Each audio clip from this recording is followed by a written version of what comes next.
I showed Helen the trail of messages. Each one came from the same sender, email protected. The emails were stark, cryptic instructions with no greeting or sign-off. Look at vendor contracts filed under miscellaneous. That tip had led me to 3 shell companies buried in obscure filing categories. James accessed financial records at 3:17 a.m. on March 8th. Check what he downloaded. That one revealed unauthorized data extraction right before a board meeting. Victoria's assistant keeps a personal calendar. It contradicts the official timeline. That had exposed fabricated meeting notes used to justify suspicious payments. Review expense reports from James's business trips to the Cayman Islands. 18 trips in 2 years, each one coinciding with large wire transfers to offshore accounts. Each email had been perfectly timed, arriving just when I needed that specific piece of information. Each tip had been accurate, leading directly to evidence that strengthened the investigation. Helen studied the messages carefully, her lawyer's mind analyzing patterns. This isn't random whistleblowing. This is strategic. Whoever this is, they know exactly how investigations work, exactly what evidence matters most. She looked up at me. Have you tried responding to any of these emails? Of course. Multiple times. The messages bounce back as undeliverable. I tried tracing the sender through the email headers, but everything points to an encrypted relay service. Completely untraceable. Which means this person knows how to cover their tracks. They're tech-savvy, probably IT or someone with similar access. Helen scrolled through the messages again. Look at what they're pointing you towards: server logs, hidden files, offshore accounts. This requires deep system access and intimate knowledge of how James and Victoria operate. So it's someone inside the company. Someone high enough to access restricted records, but not high enough to stop the fraud themselves. Helen set down my phone and opened her laptop. Let me try something. She pulled up a database I didn't recognize and started typing. I'm checking the metadata on these emails, looking for any patterns in send times routing information, anything that might give us a clue. Her fingers flew across the keyboard, her eyes scanning lines of code and data that looked like gibberish to me. After several minutes, she sat back. Interesting. The emails are routed through multiple encrypted servers across different countries, but they all originate from somewhere in our metro area. And look at the send times, always between 6 p.m. and 9 p.m. on weekdays. Never weekends, never holidays. What does that tell us? That this person has a regular work schedule.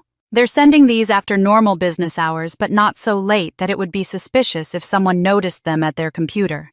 And they're careful not to establish patterns that might compromise their identity. Helen looked at me intently. Sarah, whoever this is, they've been watching James for a long time. These aren't fresh discoveries, these are carefully documented observations they've been collecting probably for months or even years. They're feeding you exactly what you need when you need it, in the precise order that builds the strongest case. But why? Why help me anonymously instead of just reporting everything themselves? Fear, probably, or strategy. Maybe they tried to report it before and were shut down. Maybe they're too close to James and Victoria and reporting would expose them immediately. Or maybe... Helen paused, choosing her words carefully. Maybe they need someone on the outside to be the face of this investigation. Someone who can take the heat they can't afford to take. The thought unsettled me.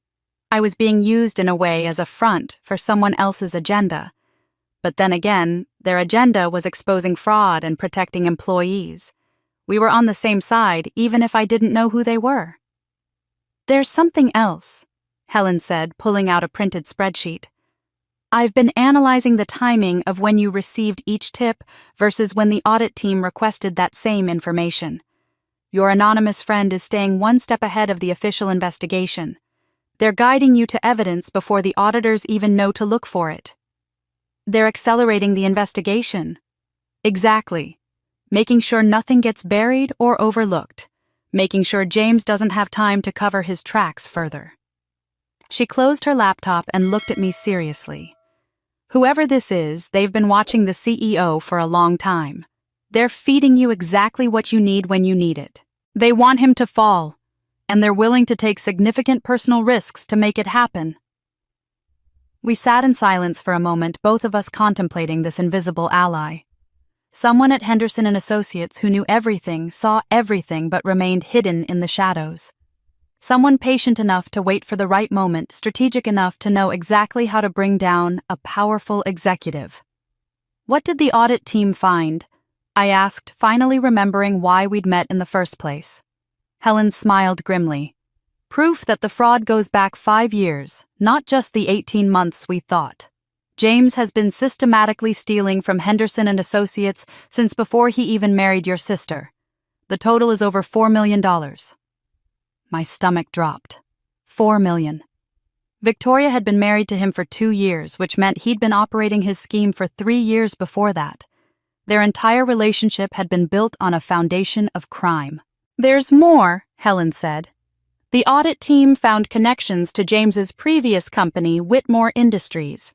Similar patterns of fraudulent vendor payments, similar shell companies. The SEC investigated him 6 years ago but couldn't make anything stick. Now we know why he got better at hiding it. Before I could respond, my phone buzzed with a new email notification. I glanced down and felt my breath catch. Another message from Email Protected. I opened it, Helen leaning over to read with me. The latest anonymous email contained just 5 words: check his father's old scandal. Check his father's old scandal. Helen and I stared at those 5 words, trying to decode their meaning. The anonymous helper had been right about everything else, but this felt different, older, deeper, reaching back beyond James himself. We'll need to research that, Helen said, already making notes. But first, let's focus on what the forensics team is finding right now. The present case is strong enough. The historical context can come later. She was right. Over the next week, the investigation accelerated at a pace that left me breathless. The IT forensics team, led by a sharp-eyed specialist named Marcus Webb, had been working around the clock to recover data from the company's backup servers. What they found was damning. Marcus called me into conference room C on a Wednesday afternoon to walk me through their discoveries. The wall behind him was covered in printouts, screenshots of server logs, timelines, access records. It looked like something from a crime drama, except this was real and these were real crimes.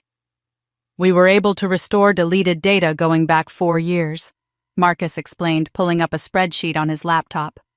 The company does nightly backups, and while someone tried to delete certain files from the main server, they didn't realize or didn't have access to the backup system. He smiled grimly. Big mistake. He showed me the logs, his finger tracing down a list of timestamps. Look at this. February 3rd, Sec 2:17 a.m. James Whitmore's credentials were used to access the financial database. He downloaded confidential vendor contracts, employee salary information, and strategic planning documents, none of which he had any legitimate business reason to access. Could someone else have used his login? I asked. Possible, but unlikely. The access came from his laptop, which has biometric security. And look at the pattern. Marcus pulled up more logs. March 8th, 3:14 a.m. April 22nd, 2:43 a.m.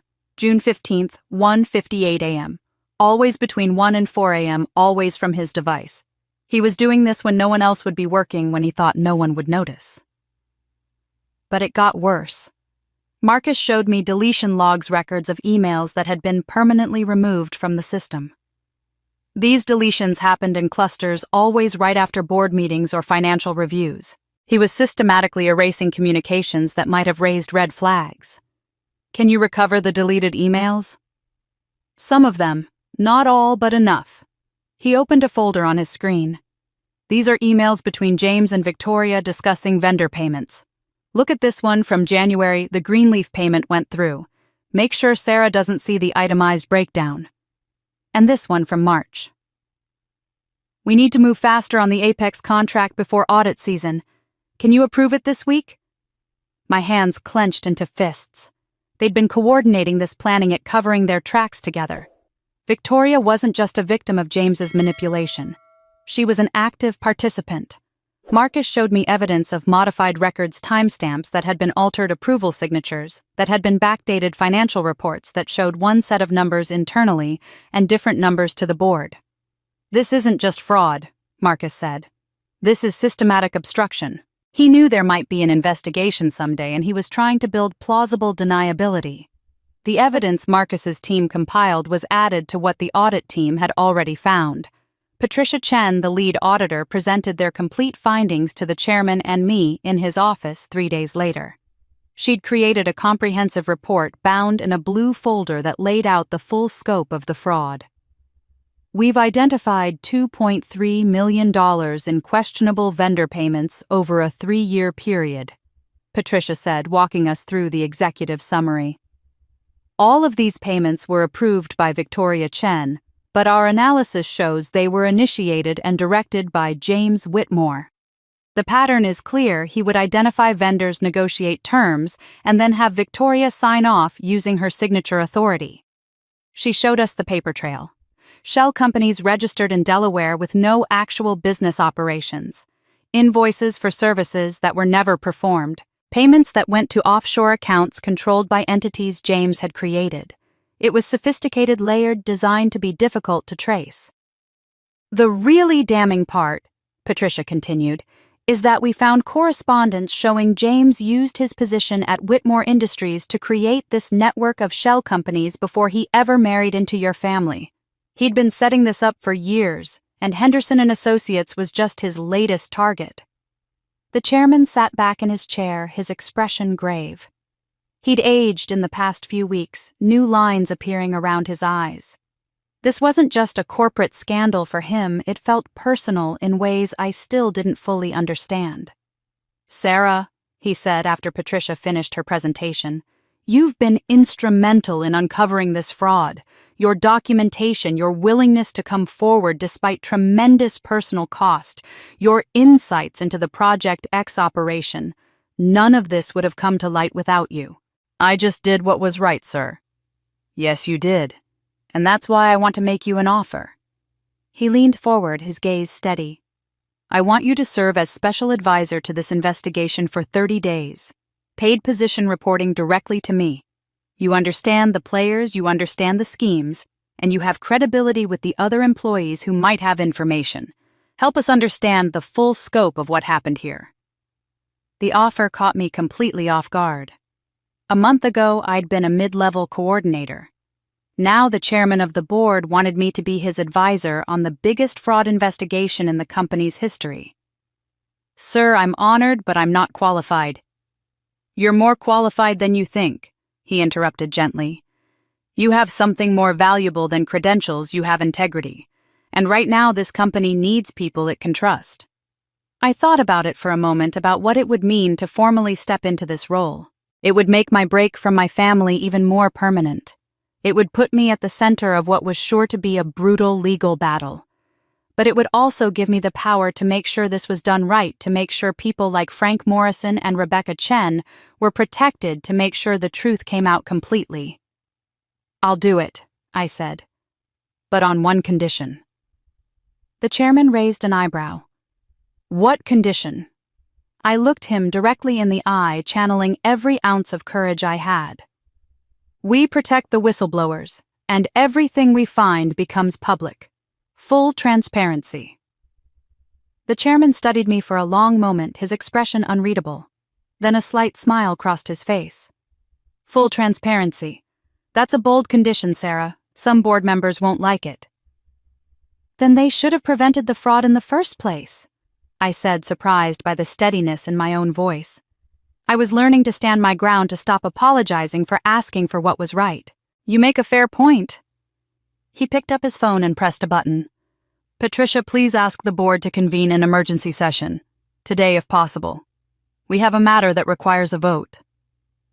Within 3 hours, I was standing in that same intimidating boardroom, but this time I felt different. Less like someone on trial, and more like someone with something valuable to offer. The 12 board members filed in, taking their seats with expressions ranging from curious to concerned. The chairman outlined my condition clearly.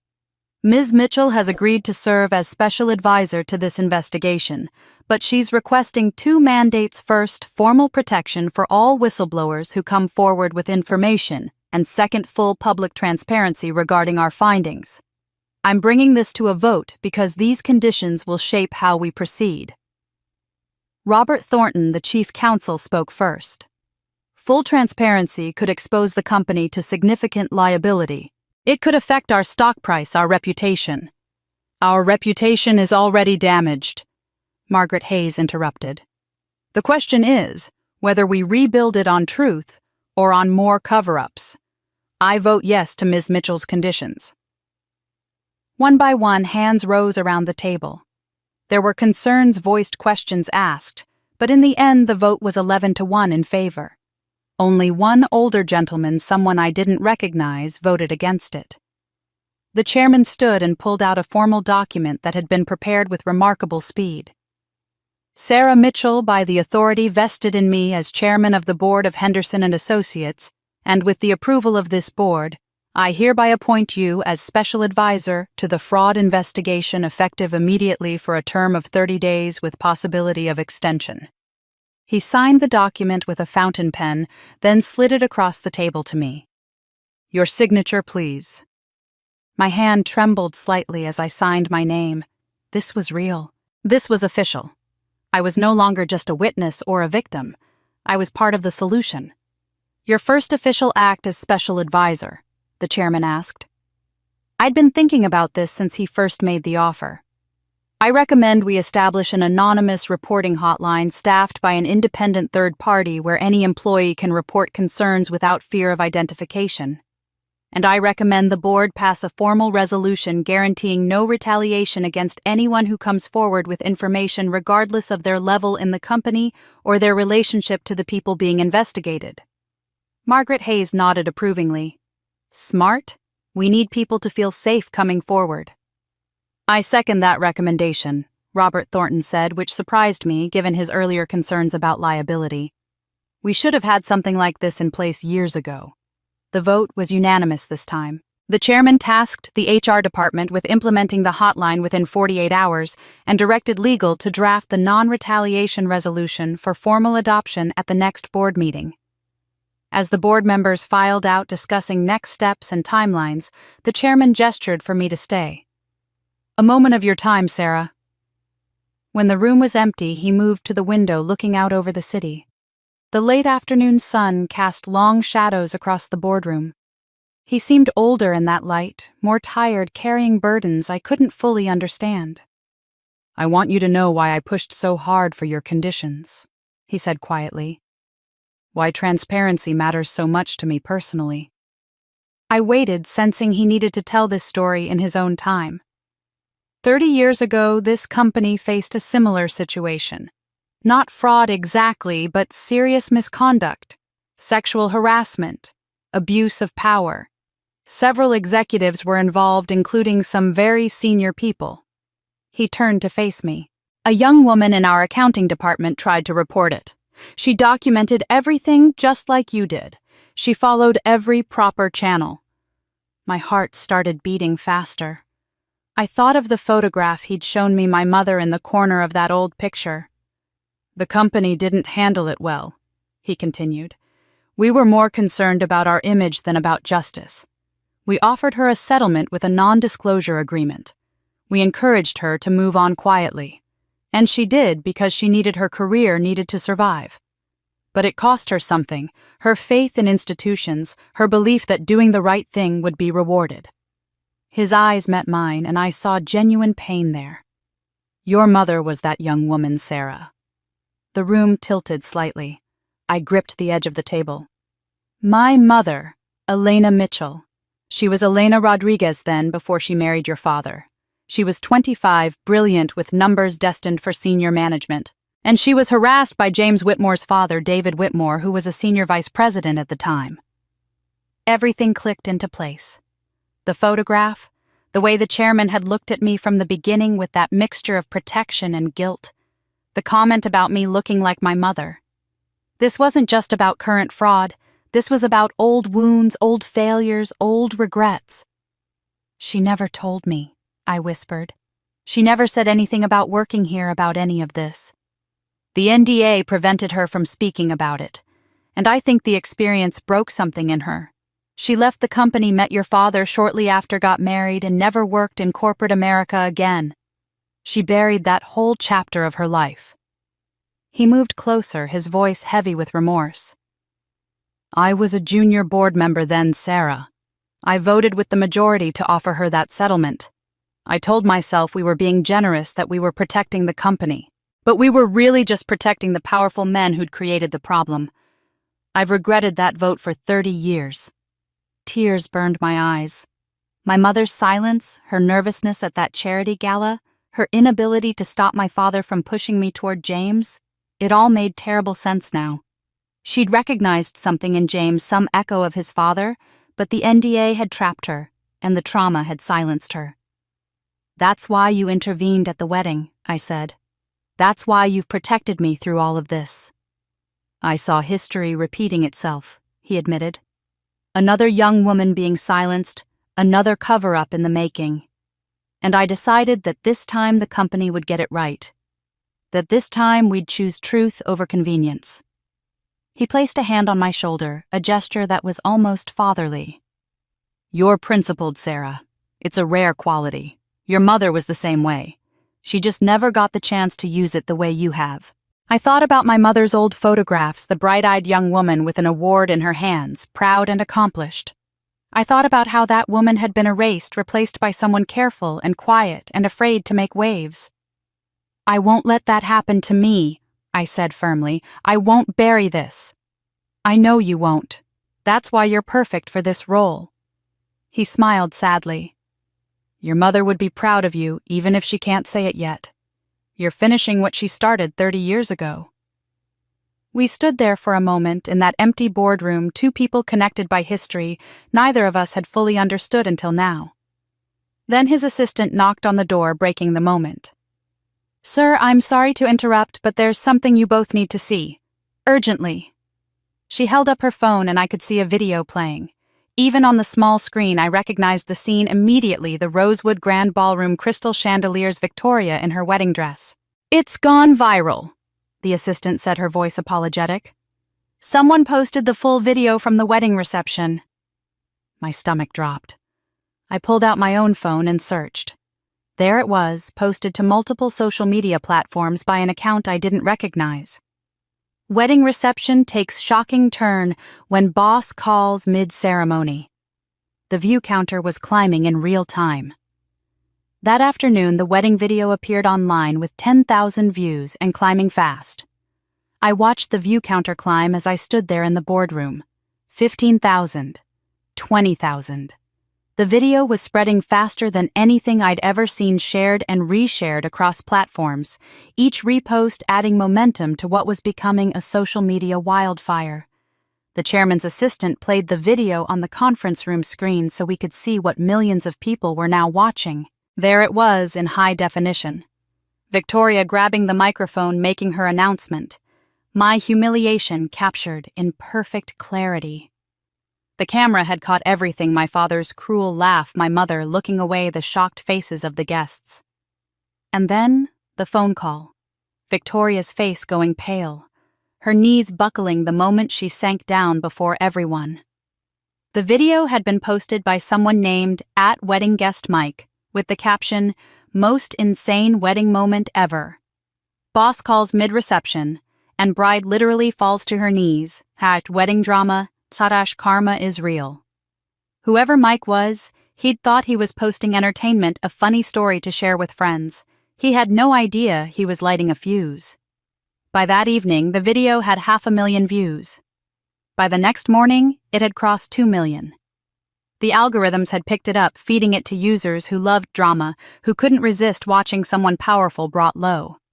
The comments section was a war zone. She had it coming. You don't fire family at a wedding. Actually love this. Bosses need to hold people accountable for workplace abuse. The sister probably deserved to be fired. Why else would the CEO's boss intervene? This is what happens when you mix family and business. Disaster. That father laughing at his own daughter being humiliated is disgusting. I feel bad for the bride. Her wedding is ruined forever. The video jumped platforms. TikTok users stitched it with reaction videos. Twitter threads dissected every moment, analyzing body language and power dynamics. Reddit communities devoted entire discussions to speculating about what had really happened. And then the media picked it up. First, it was local news. Viral wedding video raises questions about workplace ethics. A perky anchor in a blazer discussed it with a legal expert who speculated about wrongful termination lawsuits. They blurred faces, but everyone in our city knew exactly who was in that video. Then it went regional. News stations across 3 states ran segments. Social media erupts over wedding reception confrontation. They interviewed employment lawyers about the legality of public terminations. They found etiquette experts to discuss appropriate wedding behavior. They made it a teaching moment about corporate culture and family dynamics. By the second day, it hit national media. CNN ran a segment during their morning show. Fortune 500 executive's wife fires sister at own wedding. What does this say about workplace power dynamics? The headline appeared on the screen while they played portions of the video.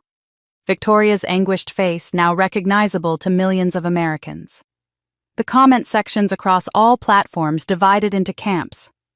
One side saw me as a victim standing up to abuse a working woman who'd been publicly humiliated by someone who should have protected her. They wrote supportive messages, shared their own stories of workplace bullying, praised me for whatever I'd done to trigger that phone call from the chairman. The other side saw me as a family destroyer, someone who'd brought corporate drama to a sacred celebration, who'd ruined her own sister's wedding day and was now probably reveling in the attention. They accused me of orchestrating the whole thing for publicity, of being vindictive and petty, of choosing career over family bonds. She's tearing apart her own family for what? A job? Maybe the sister had good reasons to fire her. We don't know the whole story. This is why you don't hire family. It always ends badly. The boss calling was totally inappropriate. Handle it Monday morning like professionals. Neither side knew the truth about the fraud investigation, about James's crimes, about the real reasons behind everything. To them, it was just drama entertainment, a morality tale they could project their own experiences onto. My phone became unusable. Friend requests from strangers. Messages from reporters asking for interviews. Distant acquaintances suddenly wanting to catch up. I had to turn off notifications entirely just to maintain my sanity. But the worst part wasn't what was happening to me. It was what was happening to my parents. Helen called me on the second day of the media frenzy. "Sarah, I just got off the phone with your Aunt Linda. She's worried about your parents. Apparently your mother hasn't left the house since the video went viral." My stomach clenched with guilt despite everything. What's happening? The video shows their faces clearly. People in your parents' neighborhood recognize them. Your mother went to the grocery store yesterday and someone actually approached her asking if she was that mother from the wedding video. She left her cart and fled. I could picture it too easily. My mother, who cared so much about appearances, being recognized as the woman who'd looked away while her daughter was humiliated. The woman who'd stayed silent while her husband laughed. Your father's golf club friends are apparently asking questions, Helen continued. His business associates saw it. Someone at their church recognized them and spread it through the congregation. They're being talked about everywhere they go. Part of me wanted to feel satisfied, wanted to say they deserved this public scrutiny after how they'd treated me. But mostly I just felt sad. This wasn't what I'd wanted. I'd wanted justice and accountability, not a media circus that turned everyone's pain into entertainment. The headlines kept coming. Business Insider ran an article, "What the Viral Wedding Video Reveals About Toxic Family Business Dynamics." Forbes published an opinion piece, "Why Mixing Family and Corporate Life is a Recipe for Disaster." The Atlantic went deeper, the viral wedding video and America's complicated relationship with public shaming. My father's name started appearing in articles. David Mitchell, retired banking executive, was seen laughing at his daughter's public termination. His LinkedIn profile was suddenly getting views and comments. His reputation in the business community, which he'd spent decades building, was being questioned by strangers on the internet. I learned from Aunt Linda that father had been asked to step down from a nonprofit board he'd served on for 15 years. The organization's director had called and gently suggested that given the current public attention, it might be better if he took a temporary leave. It was presented as optional, but everyone understood what it really meant. Mother's charity luncheon group had stopped calling her. The women who'd been her social circle for 20 years suddenly had scheduling conflicts whenever she tried to make plans. She'd been effectively frozen out, not through any official action, but through the quiet cruelty of social exclusion. I was staring at my phone reading yet another article about the video when Victoria's name appeared on my screen. My heart jumped. We hadn't spoken since the emergency family meeting since everything had exploded into public view. I almost didn't answer. Then I pressed accept. Hello? My sister's voice was shaking raw with emotion I couldn't quite identify. Anger. Fear. Grief. Are you happy now the whole country is laughing at us?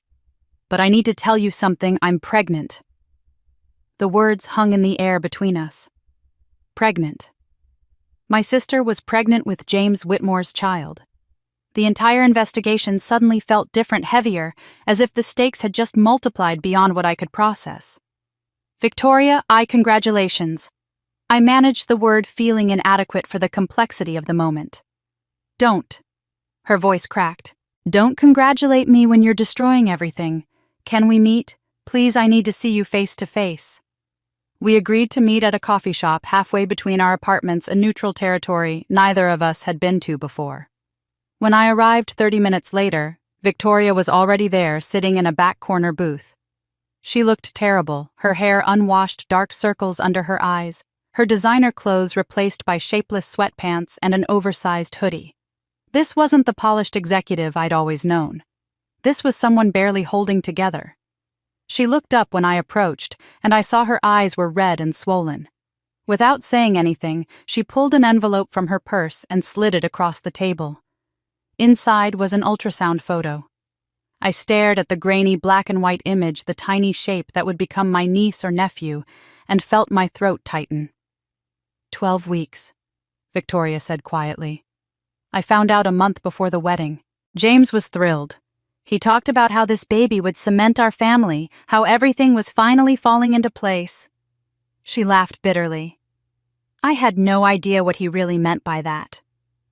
I set down the photo carefully. When did you find out about the fraud? I didn't know the full extent until the audit started. I swear to you, Sarah, I thought some of those vendor payments were legitimate. James would tell me they were consulting fees, strategic partnerships. I signed off because I trusted him. She wiped her eyes with the back of her hand. But I knew something was wrong. I knew it in my gut, and I looked the other way because I was scared. Scared of what? Of him. Of losing everything. Of admitting I'd made a mistake marrying him. She took a shaky breath. 3 weeks ago, when you started asking questions about the invoices, James sat me down and told me exactly what would happen if I cooperated with any investigation. He said if I turned against him, he would divorce me and fight for full custody of our baby. He said with his lawyers and his money, I would lose. He would make sure I was painted as an unfit mother, mentally unstable, whatever it took. My hands clenched into fists under the table. He threatened to take your child. He didn't threaten Sarah. He promised. He showed me the prenuptial agreement I'd signed. There are clauses in there I didn't fully understand when I signed it. Morality clauses, provisions about what happens in a divorce custody arrangements. His lawyers wrote it so that he holds all the power. If we divorce in the first 5 years, I get almost nothing. And he made it very clear that he would use every resource he has to take this baby from me. I thought about James, charming, powerful, connected. A man who'd been systematically stealing millions of dollars without getting caught. A man whose father had done something similar decades ago. The kind of man who would absolutely follow through on his threats. That's why you fired me at the wedding, I said slowly, understanding clicking into place. He told you to. Victoria nodded miserably. He said you were a problem that needed to be handled, that you were going to destroy both of us if I didn't shut you down publicly. I thought if I humiliated you enough, you'd back off. I thought I was protecting my baby. She started crying in earnest now, her shoulders shaking.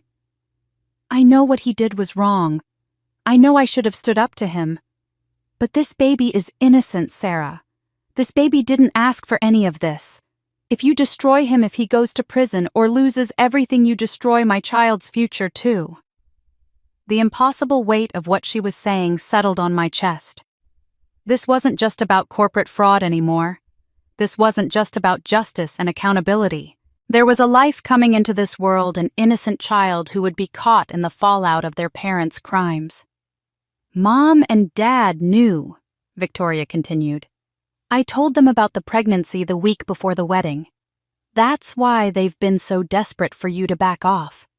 They're not just protecting me, they're protecting their grandchild." That explained everything. My father's rage, my mother's tears, their willingness to cut me off completely. They weren't just thinking about reputation and appearances. They were thinking about a baby, about Victoria potentially losing custody, about their grandchild growing up in a broken home with a father in prison. "What do you want me to do?" I asked, though I wasn't sure I wanted to hear the answer. "I want you to stop. I want you to withdraw from the investigation. Tell them you made a mistake, that you misunderstood things." She reached across the table, trying to take my hand, but I pulled away. "Please, Sarah, for the baby. For our family. James said if the investigation goes away, he'll change. He'll be better. We can start fresh." "He won't change, Victoria. Men like him never change." "But what if he could? What if giving him a second chance means my child gets to have a father?" Her voice rose desperately. "What if your quest for justice means an innocent baby loses everything?" I drove home in a daze, Victoria's words echoing in my mind. When I got to my apartment, I sat on my couch and stared at that ultrasound photo she'd left with me. Such a tiny thing, barely formed, completely unaware of the chaos surrounding its existence. I thought about all the employees James had hurt, all the people who'd been too afraid to speak up. I thought about my mother, silenced by an NDA 30 years ago, never getting her justice. I thought about what the chairman had said, that this time the company would get it right. But I also thought about a child growing up visiting their father in prison, a child whose mother might lose custody because she'd been complicit in her husband's crimes, a child who would carry the stigma of this scandal for their entire life. Was justice worth that? Was doing the right thing worth potentially destroying an innocent life? I didn't sleep that night. I lay in bed staring at the ceiling, playing out scenarios in my mind. If I backed off, James would likely get away with it, maybe get a slap on the wrist, and continue his pattern of abuse and fraud. But Victoria's baby would have two parents, would grow up in stability, would be protected from the worst consequences. If I pushed forward, James would face real consequences. The employees he'd hurt would get justice. The company's culture might actually change. But an innocent child might lose their father, might watch their mother struggle, might grow up in the wreckage of this investigation. There was no good answer. Just different versions of pain, different people who would suffer no matter what I chose. At 3 a.m, I got up and made tea, sitting at my kitchen table watching the city lights outside my window. I thought about calling Helen, calling Dr. Winters, calling anyone who might tell me what to do. But I knew this decision was mine alone. By dawn, I still hadn't decided. I was staring into my coffee cup when my phone rang. An unknown number. I almost didn't answer, but something made me pick up. "Ms. Mitchell, my name is Martha Reynolds. I was James Whitmore's executive secretary for 8 years. I left the company last month." Her voice was professional but urgent. "I need to meet with you, today if possible. I have information about the CEO, and it involves your sister's prenuptial agreement." We met at a diner on the outskirts of town, the kind of place with cracked vinyl booths and coffee that had been sitting too long on the burner. Martha Reynolds was already there when I arrived, sitting in the back corner with her back to the wall. She was in her late 50s with steel gray hair cut in a practical bob and the kind of face that had seen too much to be easily surprised.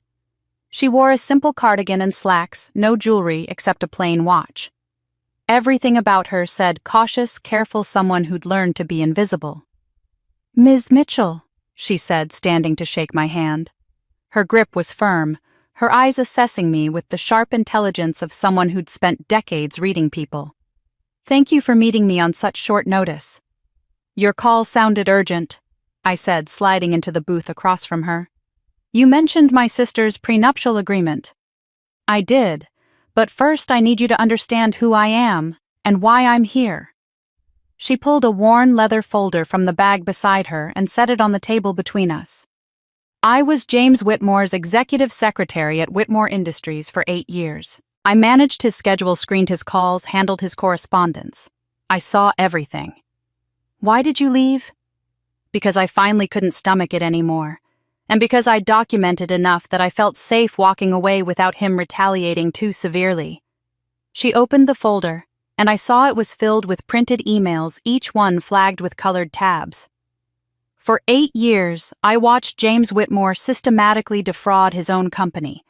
Kickback schemes with vendors, inflated invoices, payments to shell companies he controlled. I kept copies of everything." My heart started racing. "Why didn't you report it?" "I tried. 4 years ago, I went to the compliance department at Whitmore Industries with evidence. 2 weeks later, I was demoted to a secretarial pool with half my salary. James made sure everyone knew I was a troublemaker, that I'd made unfounded accusations against leadership. My career was destroyed. I was 54 years old with a mortgage and aging parents to care for. I couldn't afford to lose my job completely, so I stopped making noise and started collecting evidence instead." She pulled out several emails and spread them before me. They detailed conversations between James and various vendors, coded language that clearly referred to kickback payments. 5% consultation fee for services never rendered. Strategic partnership bonuses that went directly to James's personal accounts. The paper trail was damning. "When James married your sister and moved to Henderson and Associates, I knew he'd do the same thing there. Men like him don't change, they just find new victims." Martha's voice was steady, but her eyes blazed with controlled anger. "I've been waiting for someone brave enough to fight him. Someone he couldn't intimidate into silence. When I heard about what happened at the wedding, when I saw that video go viral, I knew you were that person." "How did you know about the prenuptial agreement?" I asked. Martha's expression softened slightly, becoming almost sympathetic. "Because I typed it. James had me draft the initial version before he sent it to his lawyers to formalize. He was very specific about what he wanted included." She pulled out another document, this one marked with red flags on nearly every page. "Your sister was coerced into signing away most of her rights in this prenup. Look at Clause 7.3. If they divorce within 5 years of marriage, she receives a lump sum of $50,000 and nothing else. No alimony, no property division, nothing. She signed this 6 weeks before the wedding. $50,000. That was nothing for someone at Victoria's level, married to a wealthy CEO. It gets worse. Clause 11.2 is the custody provision. If they have children and divorce within 5 years, primary custody defaults to James unless Victoria can prove she's the more fit parent. And here's the kicker clause. 11.4 is a morality clause. If Victoria is found to have engaged in illegal, fraudulent, or morally questionable business practices, it's automatic grounds for James to sue for full custody, and the prenup stipulates that she'll be responsible for paying his legal fees in that fight. The implications hit me like a physical blow. He built a trap for her. Exactly. By getting her involved in his fraud schemes at Henderson and Associates, he created the evidence he'd need to take everything from her if she ever tried to leave or expose him. Sign these fraudulent approvals, or I'll make your life hell. But once she signed them, he had leverage. Cooperate with me, or I'll use your own signatures to take our child and leave you with nothing. I thought about Victoria crying in that coffee shop about her desperate plea for me to back off. She wasn't just protecting James, she was trapped in a cage he'd built around her with their unborn child as the final lock. "Why are you telling me this?" I asked. "Why not just give this evidence to the authorities yourself?" Martha was quiet for a moment, her fingers tracing the edge of the folder.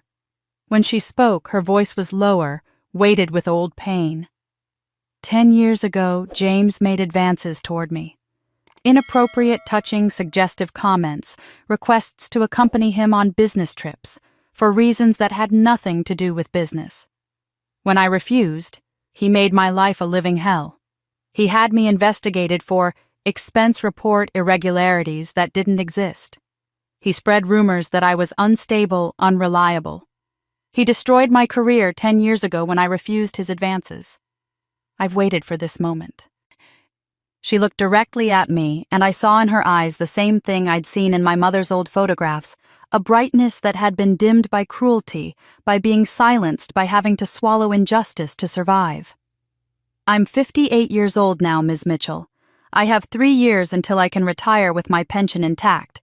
If I come forward publicly, James will retaliate against me again, and this time I might not survive it financially. But you're young, you're credible, you're already at the center of this. You can use this evidence in ways I can't. What about Victoria? I asked quietly. You're giving me ammunition that could be used against my sister, too. Your sister is a victim, too, even if she made bad choices, Martha said firmly. She got involved with a predator who isolated her, manipulated her, and trapped her in a legal cage. Yes, she signed those fraudulent approvals, but she did it under duress, under threat, with a prenup specifically designed to ensure she could never escape without losing everything.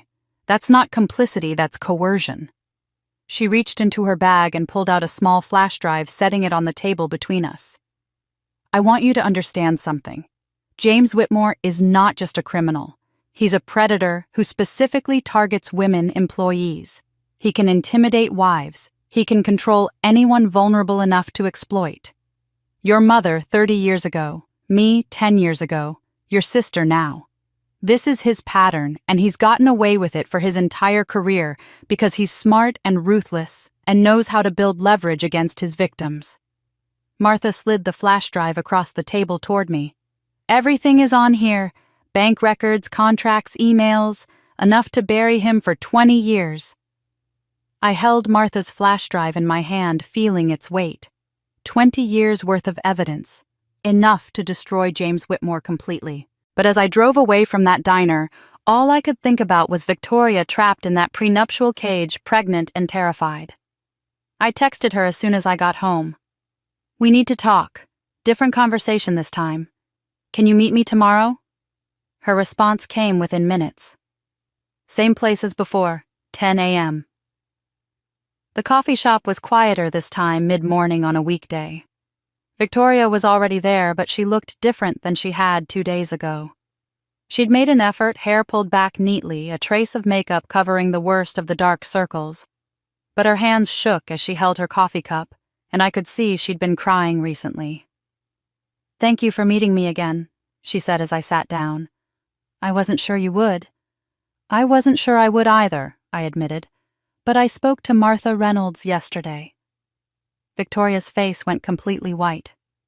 "Martha, oh God, what did she tell you?" "Everything. The prenup, the custody clause, the morality provision, the trap James built for you." I kept my voice gentle, watching her carefully. "Victoria, I need you to tell me the truth now. All of it. Not the version you think will make me back off, but what's really been happening." She stared down at her coffee for a long moment. When she finally spoke, her voice was barely above a whisper. "I didn't want to fire you at the wedding.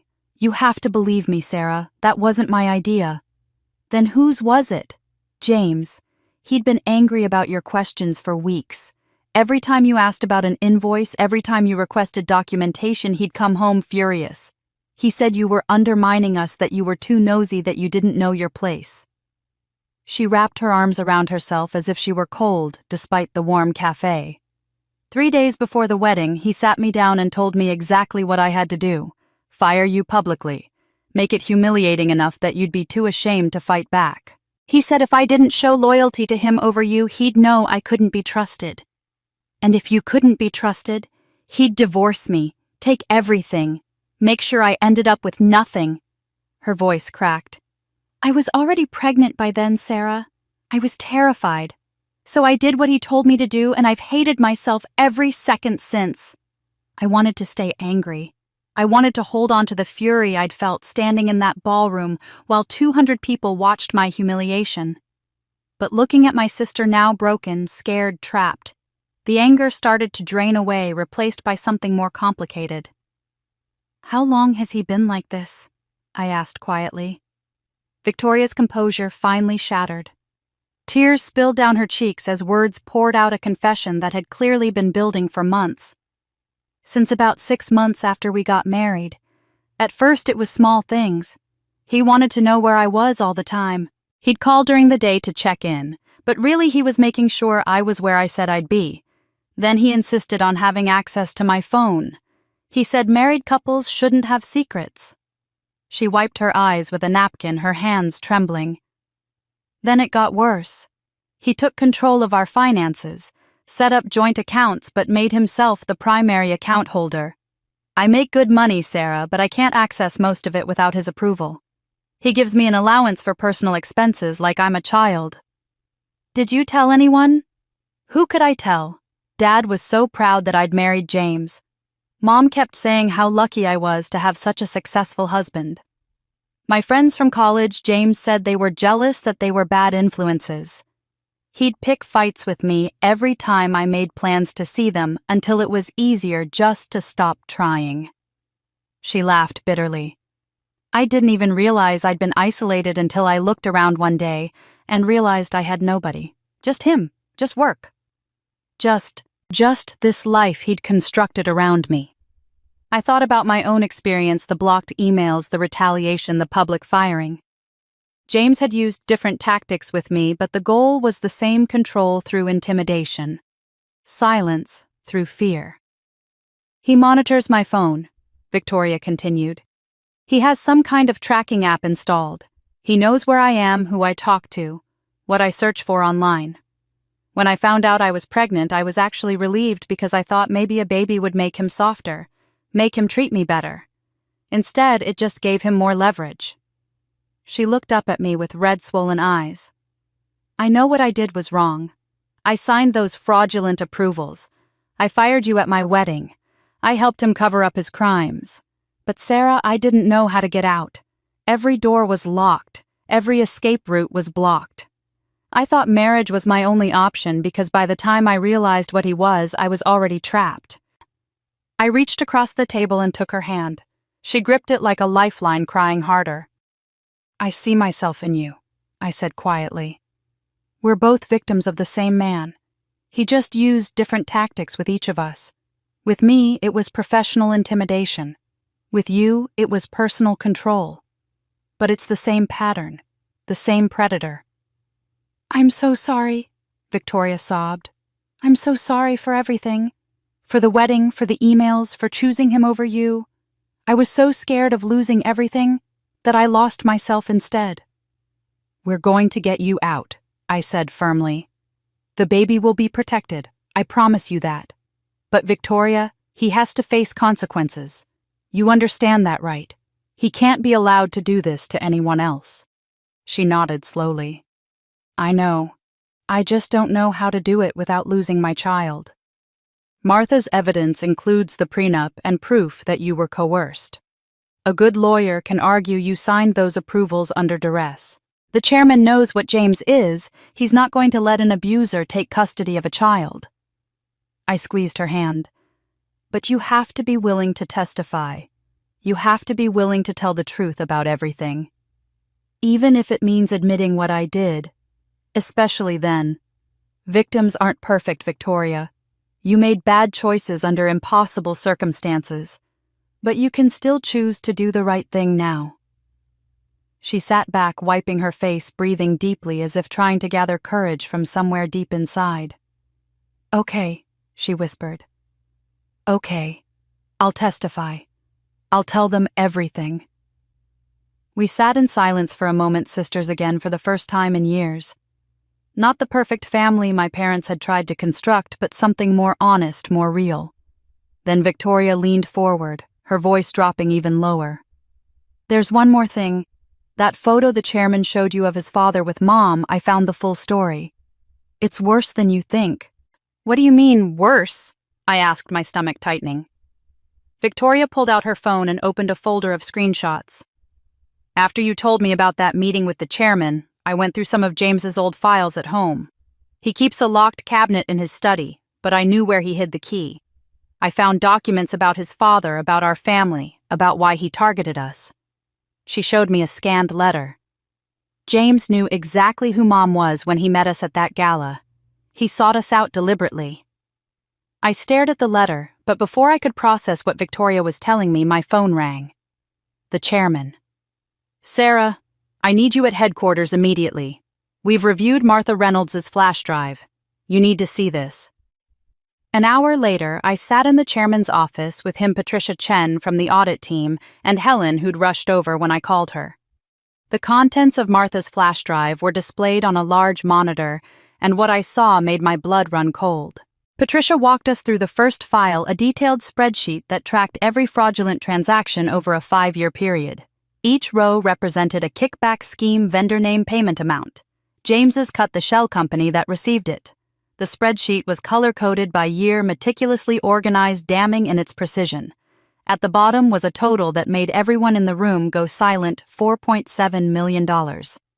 This goes back to before he even married your sister, Patricia explained. He started small at his previous company, refined his methods, and then brought the operation to Henderson and Associates. He was systematic, patient, and extraordinarily greedy. The chairman pulled up another file, an email chain that made my hands clench into fists. The subject line read, "Personnel issues." The exchange was between James and Victoria from 8 months ago. James, your sister is becoming a problem. She asks too many questions about vendor payments. This needs to be managed. Victoria, I'll talk to her. Tell her to focus on logistics, not financials. James, talking isn't enough. She's a problem that needs managing. Either you handle the annoying employees in your department, or I'll question whether you're capable of leadership. There were more emails in the thread, James's language becoming increasingly threatening, Victoria's responses increasingly desperate. I could see the exact moment she'd stopped resisting and started complying. The coercion was documented in black and white. But it was the third set of files that changed everything. Helen opened a folder labeled Family Research, and we found correspondence between James and a private investigator dated 3 years ago, 6 months before he met Victoria at that charity gala. The investigator's report detailed my family's history, my father's business connections, Victoria's position at Henderson and Associates, and most chillingly, my mother's background. Elena Rodriguez Mitchell, age 55, former accounting associate at Henderson and Associates, 1988 to 1990. Filed harassment complaint against David Whitmore, VP level, in 1989. Company settled confidentially. Subject signed NDA and left company. James's response to the report was brief. Perfect. The daughter works there now. This is exactly the opening I need. Another email, this one to his lawyer. My father died humiliated because of that woman's accusations. The Mitchell family benefited while he lost everything. It's time they understood what it feels like to lose. The chairman's voice was hoarse when he spoke. He married into your family as revenge. This was never about love. It was about destroying the people he blamed for his father's downfall. I thought about Victoria, pregnant with this man's child, realizing she'd been targeted from the beginning, that her entire marriage was built on a foundation of calculated vengeance. There's more, Patricia said quietly, pulling up financial records. The fraud at Henderson and Associates wasn't just about money. Look at these dates. Major fraudulent transfers occurred right before board meetings where your mother's old case was discussed during policy reviews. He was stealing from the company that settled with your mother. It was symbolic for him. Helen leaned back in her chair, exhaling slowly. This is beyond corporate fraud. This is a conspiracy built on decades-old grudges. This is obsessive. The chairman stood and walked to the window, his shoulders heavy. I should have protected your mother 30 years ago. I failed her. I won't fail you or your sister now. He turned back to us. The board has called an emergency town hall meeting. All employees. Tomorrow at 3 p.m. The chairman says truth needs witnesses. The company auditorium had never been this full. I arrived 30 minutes early, and it was already packed, employees standing along the walls when the seats filled up. Someone from facilities had to bring in extra chairs. By 3 o'clock, over 400 people crowded into a space meant for 250. The air buzzed with nervous energy, whispered speculation phones being silenced as people waited to hear what had prompted this unprecedented gathering. I sat in the front row beside Helen, my heart pounding. Victoria was there too, several seats away, her face pale but composed. The entire board sat on the stage, 12 faces representing decades of corporate leadership, all wearing expressions of grim determination. The chairman stood and approached the podium. The room fell instantly silent. "Thank you all for coming on such short notice," he began, his voice carrying clearly through the sound system. "What I'm about to share is difficult but necessary. Over the past 3 weeks, we've conducted an extensive investigation into serious misconduct within our organization. Today, we share our findings with you because you deserve to know the truth, because transparency is the only path forward, because silence protects perpetrators and punishes victims." He paused, letting those words sink in. I could see people leaning forward, phones being set down, complete attention focused on the stage. "We've uncovered a systematic pattern of financial fraud perpetrated by James Whitmore, CEO of Whitmore Industries, and spouse of our Vice President, Victoria Chen. Over a 5-year period, Mr. Whitmore orchestrated a scheme involving fraudulent vendor payments, kickback arrangements, and embezzlement totaling $4.7 million. This fraud began at his previous company and continued here at Henderson & Associates." Gasps rippled through the audience. Someone in the back said, "Oh my God," loud enough to be heard. The chairman continued, his tone measured but firm. "The investigation also revealed a pattern of workplace intimidation, retaliation against employees who asked questions, and abuse of power. Multiple employees came forward with testimony. The evidence is substantial and has been referred to federal prosecutors." He looked directly at me then, and I saw something in his eyes: gratitude, respect, acknowledgement. This came to light because one employee had the courage to speak up despite tremendous personal cost. That courage inspired others to come forward. That's how change happens. Margaret Hayes stepped forward to stand beside the chairman. "The board has voted unanimously on the following actions. First, James Whitmore's consulting privileges with this company are permanently revoked. Criminal charges have been filed. Second, Victoria Chen receives a formal reprimand and has been placed on administrative leave. However, given evidence that she acted under coercion and duress, the board is offering comprehensive support, including legal assistance, job retraining, and counseling services." I glanced at Victoria. She sat very still, tears running silently down her face, but she held her head up. She was facing it. She was here. "Third," Margaret continued, "we are implementing immediate reforms, an independent ethics hotline, mandatory reporting training, and a zero-tolerance policy for retaliation. These should have existed years ago. They exist now." The chairman took the podium again. "We owe you all an apology. Leadership failed to create an environment where speaking up felt safe. That changes today. Your voices matter. Your concerns matter. This company belongs to all of us, and we all have a responsibility to protect it." Then something unexpected happened. A woman I recognized from the board, distinguished, perhaps 60 years old with silver hair and kind eyes, stood from her seat. Her hands trembled as she approached the microphone. The chairman looked surprised but stepped aside. "My name is Elizabeth Morrison," she said, her voice shaking slightly but growing stronger. "I've served on this board for 12 years. I need to confess something to all of you, and specifically to Sarah Mitchell." She looked directly at me and I felt my breath catch. I'm the one who sent those anonymous emails. The tips about server logs, the hints about where to find evidence. I've been guiding this investigation from the shadows because I couldn't come forward publicly without risking everything I've worked for. The room erupted in whispers. Helen grabbed my hand, squeezing tight. Elizabeth's voice broke slightly. I need you to understand why I did this. Why I've been watching James Whitmore for years, waiting for someone brave enough to fight him." She paused, visibly gathering courage. "Because 15 years ago, the CEO did the same thing to my daughter, and she didn't survive it. She took her own life."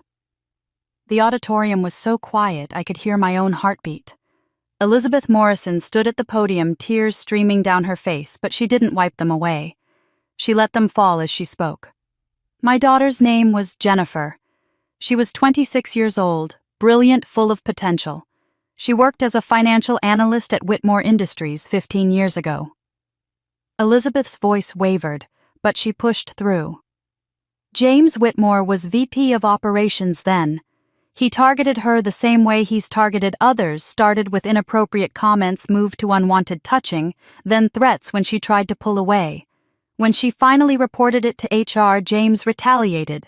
He had her placed on a performance improvement plan filled with impossible metrics.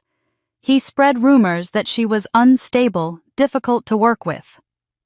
I could see people in the audience nodding, recognizing the pattern. This was the same playbook he'd used on Martha, on me, on countless others. Jennifer became depressed, anxious. She stopped sleeping. Her career was destroyed, her reputation ruined, and she felt trapped because she needed the job to pay off her student loans. Elizabeth's voice broke completely. 6 months after she reported him, she took her own life. She left a note saying she couldn't bear the shame anymore, couldn't face another day of being painted as crazy when she'd only told the truth. The room was filled with the sound of people crying quietly. I saw employees holding hands, others covering their mouths in shock. I joined this board 5 years ago specifically to watch James Whitmore. I knew his pattern. I knew he'd do it again. And I waited. Elizabeth looked directly at me. "When you stood up at that wedding, when you refused to be silenced, I saw my daughter's courage in you. The courage she had before they broke her. So I helped the only way I could without destroying my own position. I gave you the breadcrumbs you needed to build an unshakable case, because this time he wouldn't get away with it. This time there would be justice for Jennifer and for everyone else he's hurt." The chairman stepped forward and gently guided Elizabeth back to her seat, where Margaret Hayes put an arm around her. Then he returned to the podium. "The board has taken final votes on all related matters. James Whitmore is terminated for cause effective immediately. All deferred compensation stock options and severance packages are revoked. The total amount he stole, $4.7 million, will be clawed back through civil litigation. Criminal charges for fraud, embezzlement, and wire fraud have been filed with federal prosecutors. We expect additional charges as the investigation continues." People began applauding. It started small, just a few people, then grew until the entire auditorium erupted in sustained applause. Some employees stood. I saw Frank Morrison in the back, clapping with tears running down his face. Rebecca Chen from accounting stood and looked directly at me, mouthing, "Thank you." When the applause finally died down, the chairman continued. "We need new leadership to help rebuild trust in this organization. Someone who has demonstrated integrity, courage, and commitment to doing what's right, regardless of personal cost." He looked directly at me. "Sarah Mitchell, the board would like to offer you the position of interim chief operating officer. We need someone with integrity to help rebuild." The room erupted in applause again. I sat frozen, unable to process what I'd just heard. Interim COO, me. The woman who'd been fired at a wedding reception was being offered one of the highest positions in the company. Margaret Hayes spoke next. "Victoria Chen has accepted our offer of comprehensive support. She'll be entering a job retraining program, and the company will provide financial and legal assistance as she divorces James Whitmore and prepares to raise her child as a single mother. We believe in second chances for those who deserve them." Victoria stood, her face streaked with tears, and nodded to the crowd. A few people clapped supportively. She looked at me across the auditorium, and I saw in her eyes gratitude and relief and the beginning of something like hope. The chairman concluded the meeting by opening the floor for questions. Employees asked about the new ethics hotline about protection for future whistleblowers, about how this would be prevented going forward. He answered each question with patience and transparency. As people began filing out, still talking in hushed, emotional tones, the chairman caught my eye and gestured toward the side exit. I followed him to a small conference room off the main hallway. He closed the door and turned to face me, his expression grave. Before you accept the COO position, before any of this goes further, there's something about your mother you need to know. Something I should have told you weeks ago. The chairman moved to his desk and pulled out a folder. I recognized the same one from our first private meeting weeks ago. He opened it carefully and withdrew a larger version of the photograph he'd shown me before. This one was clearer, more detailed, obviously the original rather than a copy. Sit down, Sarah. This is going to be difficult to hear. I sat, my hands gripping the armrests of the chair. He placed the photograph on the desk between us, oriented so I could see it clearly. There were about 20 people in the image, all in business attire, standing in what looked like a hotel ballroom. A banner in the background read, Henderson and Associates Annual Conference 1989. The chairman pointed to a man in the center of the group, tall and commanding, radiating the kind of confidence that came from power. That's David Whitmore, James's father. He was senior vice president of finance at the time, being groomed for an executive position. Very powerful. Very connected. Then his finger moved to the edge of the photograph where a young woman stood slightly apart from the main group. She was petite, dark-haired, wearing a conservative business suit. Her face was turned partially away from the camera, and even in the faded photograph I could see the tension in her posture. She looked frightened. That's your mother. Elena Rodriguez, 25 years old, 2 years into her career here. She was one of the most promising young accountants we'd ever hired. He paused, his voice heavy with old regret. I was a junior executive then, 32 years old, attending my first annual conference. I was standing about 10 feet away when David Whitmore approached your mother. The chairman sat down heavily, suddenly looking every one of his 70 years. He'd been drinking. He cornered her near the bar, put his hand on her back, moved it lower.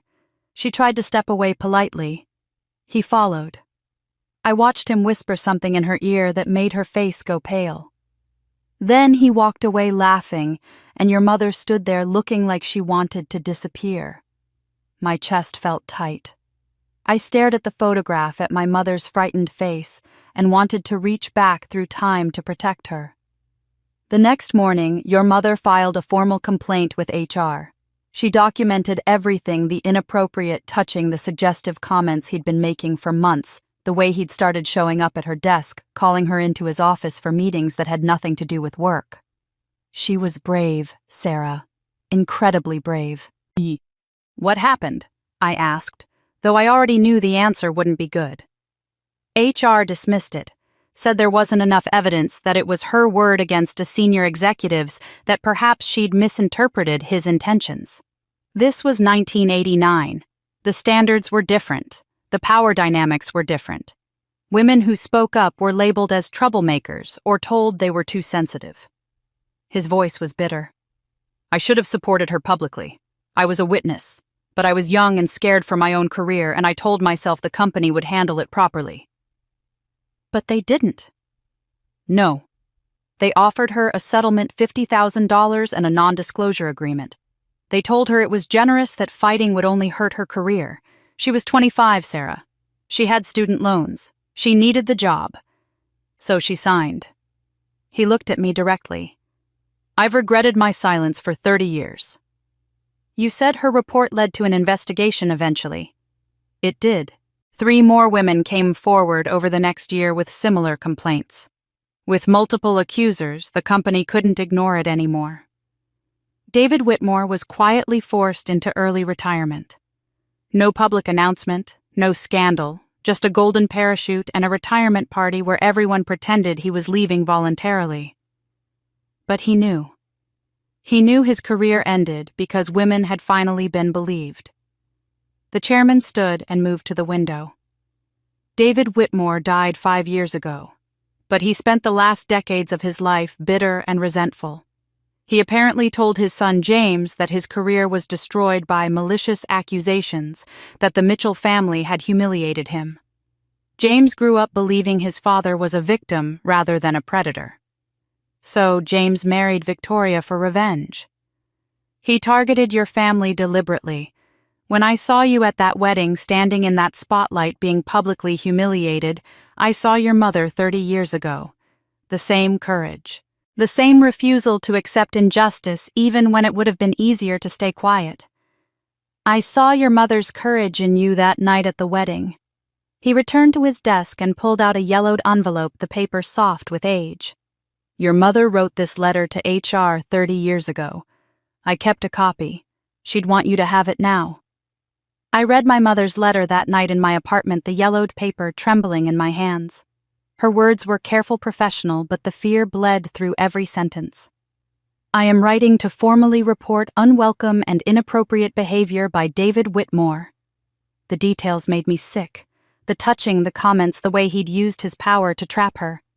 And at the end, I understand this may affect my career, but I cannot remain silent about behavior that makes me fear coming to work. She'd been so brave, and the company had failed her. 3 days after the town hall meeting, my mother texted me. Not my father, my mother. Can we meet just to talk? No pressure. There's a park near your apartment. Tomorrow at 2. I almost said no. The wound of being thrown out of hearing my father say I was dead to them was still raw. But something in that simple text, the lack of demands, the respect for my space, made me type back, okay. They were already there when I arrived, sitting on a bench near the pond. I barely recognized them. My father looked like he'd aged a decade in the past month. His shoulders slumped forward, his confident posture gone. My mother's face was drawn tired, her hands clasped tightly in her lap. They both stood when they saw me approaching. Sarah, my father said, and his voice cracked on my name. Thank you for coming. We sat on a bench across from them, maintaining physical distance, a gap that represented everything that had broken between us. For a long moment, nobody spoke. Then my father took a shaky breath. We were wrong. His voice broke completely. Your mother and I were wrong about everything. We cared more about how things looked than about protecting you. We chose reputation over truth. We chose comfort over courage. And we threw you out when you were the only one doing the right thing. Tears started running down his face. I'd never seen my father cry before. I was so proud of Victoria's marriage, he continued. So proud that I'd made that connection, that my daughter had married someone powerful and successful. I built my identity around it. I bragged about it at the club, to my business associates, to everyone who would listen. And when you threatened that image, I chose the image over you. I chose my pride over my daughter. My mother reached over and took my hand. I almost pulled away, but something in her touch, the trembling, the desperation, made me stay still. Sarah, I need to tell you something. Her voice was barely above a whisper. When the chairman showed that photograph at the board meeting, the one with David Whitmore from 30 years ago, I recognized him immediately. I've spent 3 decades trying to forget that man's face, but I knew him the moment I saw the picture. You knew James's father was the man who harassed you. Not until that moment. I never knew David's last name. The NDA meant I couldn't talk about it, couldn't ask questions, couldn't warn anyone. When James came into our lives, I had this terrible feeling about him, something familiar and frightening, but I couldn't place it. I thought I was being paranoid. She squeezed my hand. At the board meeting, when I finally understood that James was David's son, that he'd targeted our family on purpose, that I'd let Victoria marry into that family because I'd been too ashamed and afraid to speak up, I nearly collapsed. Why didn't you tell me? Why didn't you stop the wedding? The NDA, the shame, the fear that speaking up would destroy everything all over again. She was crying now too. I stayed silent out of shame and fear. I convinced myself I was protecting the family, but really I was protecting myself from having to relive that trauma. And it nearly cost both my daughters everything. I sat there between my parents, feeling the weight of 3 decades of silence, of shame, of choices made out of fear rather than love. Part of me wanted to stay angry. Part of me wanted to make them hurt the way they'd hurt me. But mostly, I just felt tired. "If we're going to rebuild this," I said carefully, "there have to be conditions. Boundaries that you respect absolutely." "Anything," my father said immediately. "One, you respect my boundaries. When I say no or need space, you accept it without guilt or manipulation. 2, no interference in my life decisions. My career, my choices, my life, they're mine to make. 3, family therapy. All of us. Professional help to work through this properly." My mother nodded through her tears. My father reached across the space between us. "We agree. To all of it. Whatever it takes." We sat there for a long time, not quite reconciled, but beginning the journey back to each other. Then my father's expression darkened. "There's something else. The CEO filed a defamation lawsuit against you yesterday. He's not going quietly." Helen had me in her office within 2 hours of my father's revelation. "James filed for defamation." She was already pulling up legal databases on her computer. "On what grounds?" "The lawsuit claims I made false statements about his business practices that damaged his reputation and career." I handed her the legal filing my father had forwarded. "He's asking for $5 million in damages." Helen read through it quickly, her expression shifting from concerned to almost amused. "This won't last a week. Truth is an absolute defense against defamation. Everything you said about him is documented, proven, backed by a forensic audit and federal prosecutors. His lawyers know this. They're filing to intimidate you and create headlines." She was right. Within 6 days, a judge dismissed the defamation suit with prejudice, calling it frivolous and without merit. The ruling was scathing, noting that Mr. Whitmore's reputation had been damaged by his own criminal actions, not by truthful statements about those actions. But Helen had been right about the headlines too. For 3 days, news outlets ran stories: fired sister faces lawsuit from brother-in-law, and wedding video executive sues for defamation. Even in defeat, James managed to keep the media circus alive. His legal team shifted tactics, immediately filing motion after motion in the criminal case. Motions to suppress evidence, motions to dismiss charges, motions for change of venue, motions to delay trial dates. It was a strategy of exhaustion, trying to drag out the process until witnesses gave up, or evidence became stale, or prosecutors lost interest. But the U.S. Attorney's Office didn't lose interest. Assistant U.S. Attorney Rebecca Chen, no relation to Victoria, was assigned to the case, and she was relentless. She called me in for my first deposition in late November, 6 weeks after the town hall meeting. The deposition lasted 9 hours. Rebecca asked me to walk through every detail of the fraud discovery, every blocked email, every suspicious invoice. James's defense attorney, a sharp-eyed man in an expensive suit, objected constantly, tried to rattle me with aggressive questioning, suggested I had ulterior motives for reporting the fraud. But I'd learned to stay calm under pressure, to stick to facts, to let the evidence speak. "Ms. Mitchell, isn't it true you were angry at your sister and wanted revenge?" he asked at one point. "No, I was angry at being publicly humiliated. But I reported the fraud because it was fraud, not because of family dynamics." Convenient timing, though, wasn't it? The fraud existed before the wedding. I discovered it before the wedding. The timing was his, not mine. Over the following months, I gave 3 more depositions. Each one was exhausting, requiring me to relive the trauma, to defend my motives, to prove I was credible. James's legal team tried every intimidation tactic, suggesting I'd face counter-prosecution, implying I'd lose my new job, hinting that my family would never forgive me.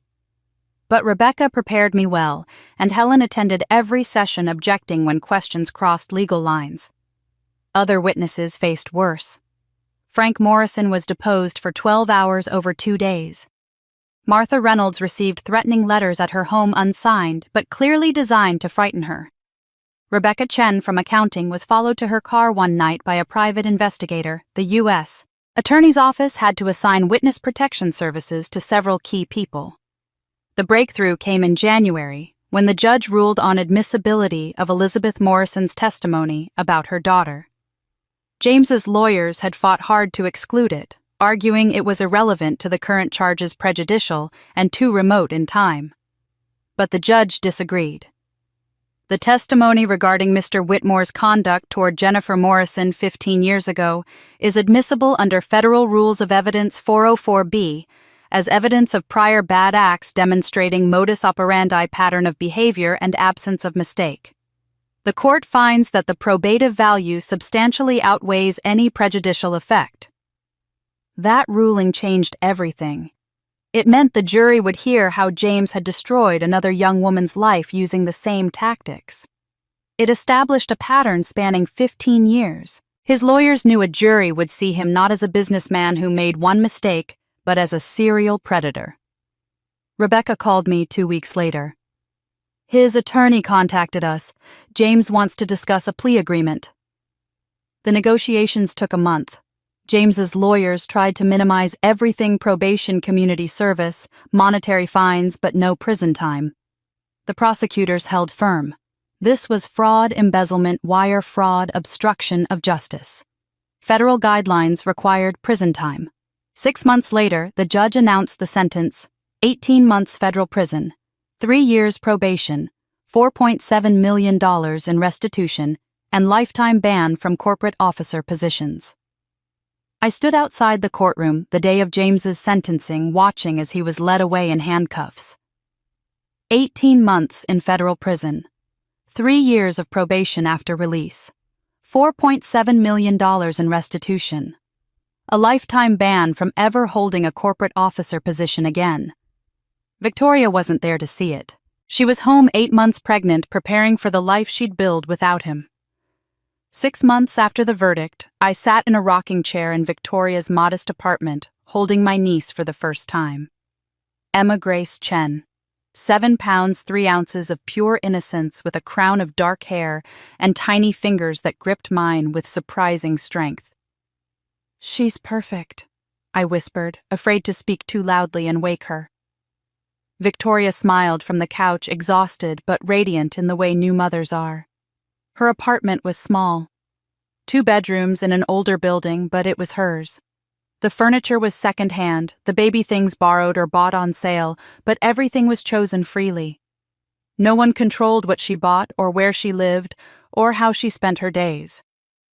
"I started working part-time last month," Victoria told me as I carefully transferred Emma back to her arms. "At a non-profit that teaches financial literacy to women leaving abusive relationships. The director said my experience makes me uniquely qualified to help others avoid the traps I fell into." How does that feel? Strange. Good. Like I'm turning the worst experience of my life into something useful. She looked down at Emma, her expression softening. "I'm in therapy twice a week. Learning that being a victim doesn't erase the choices I made. I can understand why I did those things and still take responsibility for them." I visited them every Sunday. Brought groceries, held Emma while Victoria showered or slept, listened when she needed to talk about the hard days. We were rebuilding trust slowly, brick by careful brick. Some wounds healed quickly, others would take years. But we were trying, and that mattered. I was Auntie Sarah now. Emma would grow up knowing the truth that her father was in prison, that her mother had made mistakes and worked hard to make them right, that family was complicated but worth fighting for. Family therapy happened every other Wednesday. My parents, Victoria when she could get childcare, and me sitting in Dr. Winter's office working through decades of dysfunction. My father had changed in ways that still surprised me. He'd joined a men's group at their church focused on addressing toxic masculinity and pride. I built my entire identity on what other people thought of me. He admitted during one session, his voice rough with emotion. "I needed everyone to see my life as perfect. When you threatened that image, Sarah, I chose the image over you. That's something I'll regret for the rest of my life." My mother had found her own path to healing. She volunteered at a women's shelter, now helping survivors navigate restraining orders and court systems. She'd finally broken 30 years of silence, sharing her story with other women who needed to hear that speaking up mattered, that they weren't alone, that survival was possible. When Emma was christened on a warm Sunday in May, my parents were there. No elaborate country club venue this time, just a simple ceremony in a small chapel with 20 people who truly mattered to us. My mother held Emma during the service, tears streaming down her face as the minister blessed her granddaughter. My father stood beside them, his hand on my mother's shoulder, and for the first time in my memory, they looked genuinely at peace. We gathered afterward in Victoria's apartment for cake and coffee. No champagne fountain, no ice sculptures, no pretense. Just family, real and flawed and slowly healing. That evening, I stood on the balcony of my own apartment, watching the sun set over the city. I'd moved to a nicer place after accepting the COO position, nothing extravagant, but mine earned through my own courage and integrity. The sky blazed orange and pink, and I felt something I hadn't felt in over a year, peace. I pulled out my phone and opened my video folder. The wedding video was still there, saved all these months. I'd watched it dozens of times in the early days, each viewing feeding my anger, reinforcing my pain. Now I pressed play one final time. There was Victoria at the microphone. There was my humiliation. There was the phone call that changed everything. I watched it all the way through, but this time I felt nothing but sadness for who we'd all been that night. People trapped in a system built on appearances, unable to see the prison we'd constructed around ourselves. I pressed delete. The phone asked me to confirm. I didn't hesitate. The video disappeared, and with it the last piece of anger I'd been carrying. Forgiveness didn't mean forgetting. It didn't mean pretending the harm hadn't happened. It meant releasing the weight of bitterness so I could move forward freely. Someone once told me forgiveness is a door, but boundaries are the lock. I've learned to use both. The door stays open for those willing to walk through it with respect. But I hold the key to the lock, and I decide who gets in. Monday morning I arrived at my office early. Chief Operating Officer. The title still felt surreal sometimes. My desk faced windows overlooking the city, and the walls displayed the values we'd implemented after the investigation: integrity, transparency, courage, accountability. At 9 o'clock, my assistant knocked. "Ms. Mitchell, there's a young woman here to see you. Kira Johnson from Accounts Payable. She says it's urgent." Kira looked terrified when she entered, clutching a folder to her chest like a shield. She couldn't have been more than 25, and I recognized the fear in her eyes. I'd worn that same expression a year ago. "Please sit down," I said, gently gesturing to the chair across from my desk. "What's going on?" "I found something," she said, her voice shaking. "Irregularities in vendor payments. I reported it to my supervisor and he told me to drop it, that I was making trouble. But Ms. Mitchell, I've been documenting everything and the numbers don't add up and I don't know what to do." I came around my desk and sat in the chair beside her, not across from her. "You did the right thing reporting that. Let me tell you a story about standing up for what's right." And that's where my story ends, or perhaps where it truly begins. A year ago, I stood in a ballroom wearing a service uniform, watching my world collapse as 200 people witnessed my humiliation. Today, I sit in an executive office using my experience to protect others from the same abuse of power I endured. If you've listened to my story all the way through, thank you. I know it wasn't easy. 3 hours is a long time to spend with someone else's pain, someone else's battle, someone else's journey from victim to survivor to leader. But I hope somewhere in these 27 parts, you found something that resonated with you. Maybe you've faced a similar choice between family loyalty and doing what's right. Maybe you've worked for someone like James Whitmore. Maybe you've struggled with setting boundaries with people you love. Maybe you're standing at your own crossroads right now, wondering if speaking up is worth the cost. I want you to know something: it's worth it. Not because the journey is easy, it isn't. Not because everyone will support you, they won't. Not because justice is guaranteed, it's not. But because living in truth, even painful truth is better than living in comfortable lies. Because protecting others from harm matters more than protecting reputations.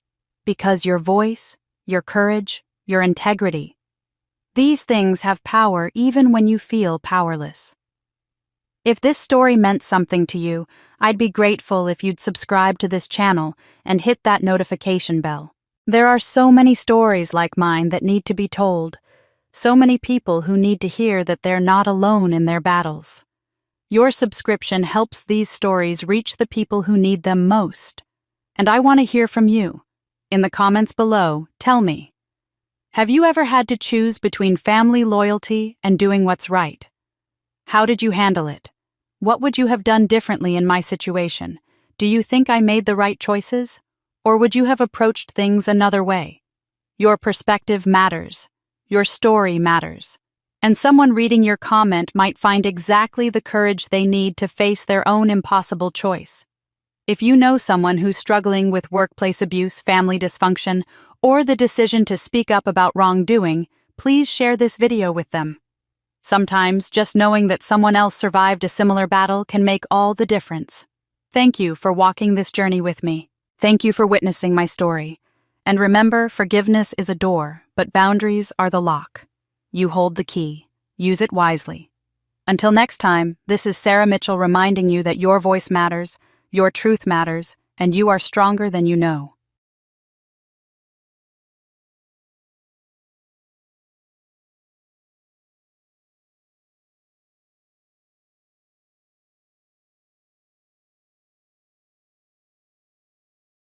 I'll never forget the moment my entire world shattered in front of 200 people.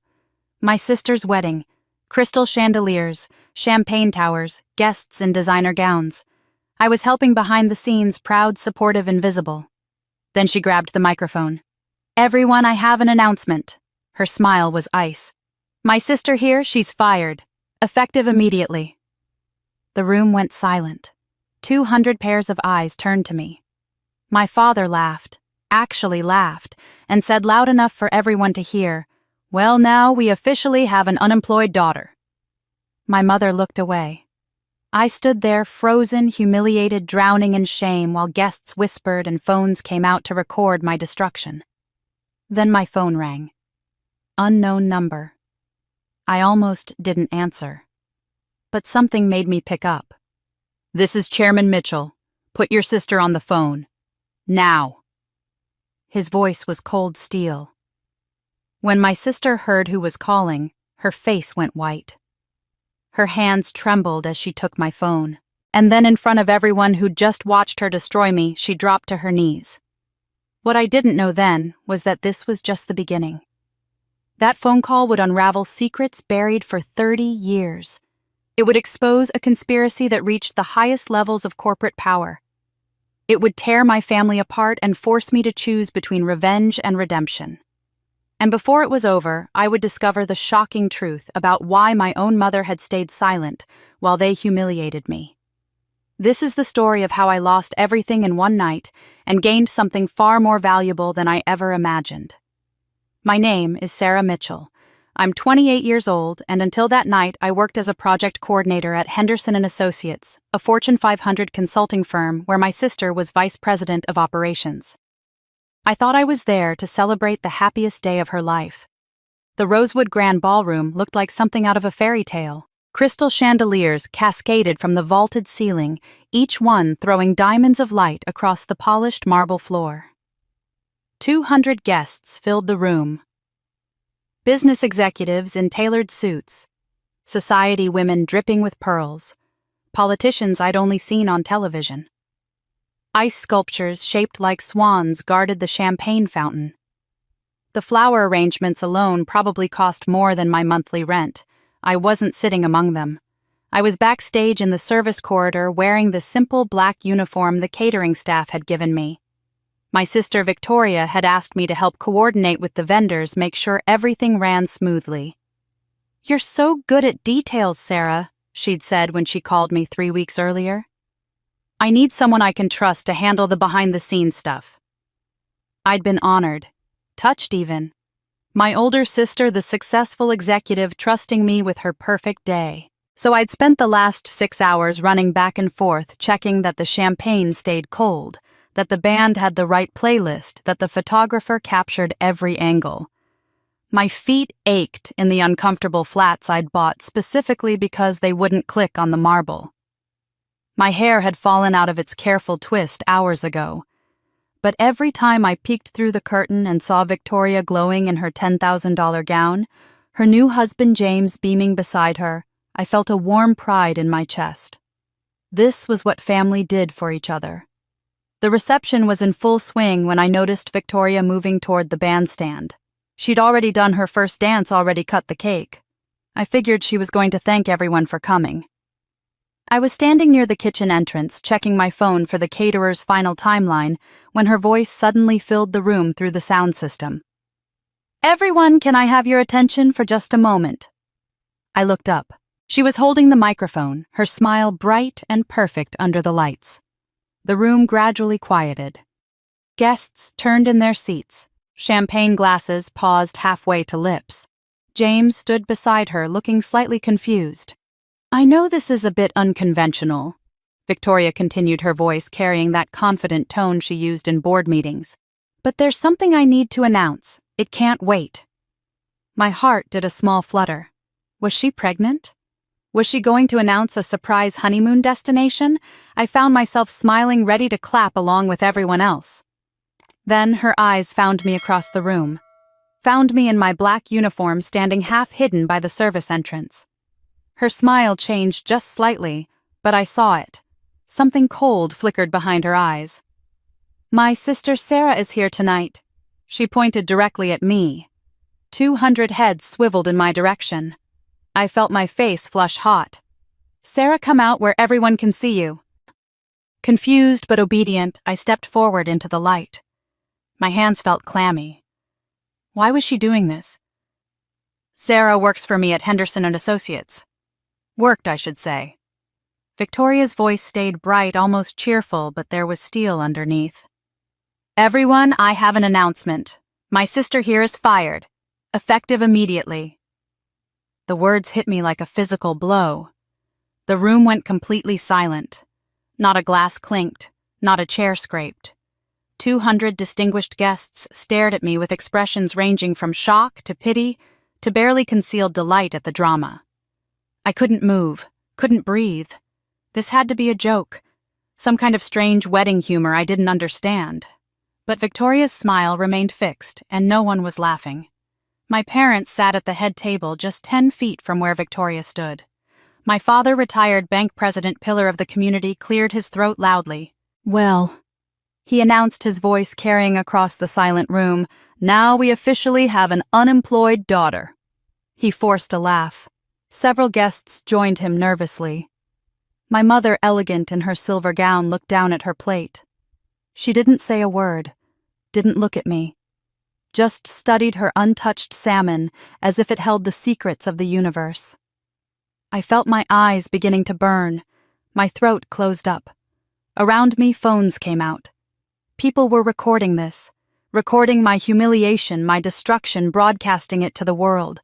I wanted to run, to disappear, to wake up and discover this was all a nightmare. But my legs wouldn't move. I just stood there, frozen in the spotlight, while my sister smiled down at me from the bandstand and my entire world crumbled into dust. Then my phone buzzed in my pocket. Once, twice, 3 times. Someone was calling me.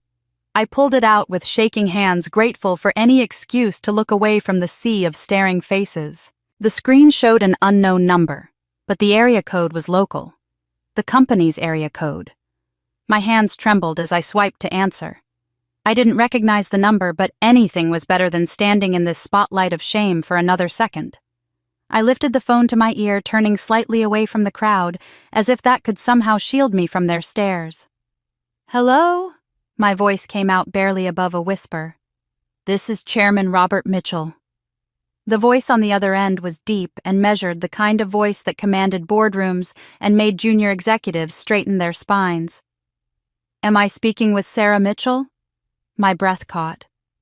"Chairman Mitchell. The Chairman Mitchell." I'd never met him personally. He occupied a realm so far above my pay grade that I'd only seen him in company newsletters and the formal portrait that hung in the executive lobby. He was the founder's son, the man who sat at the apex of Henderson and Associates' organizational chart, the final word on everything that mattered. "Yes, sir." I managed, my voice still shaking. "This is Sarah." "Good. Now listen carefully.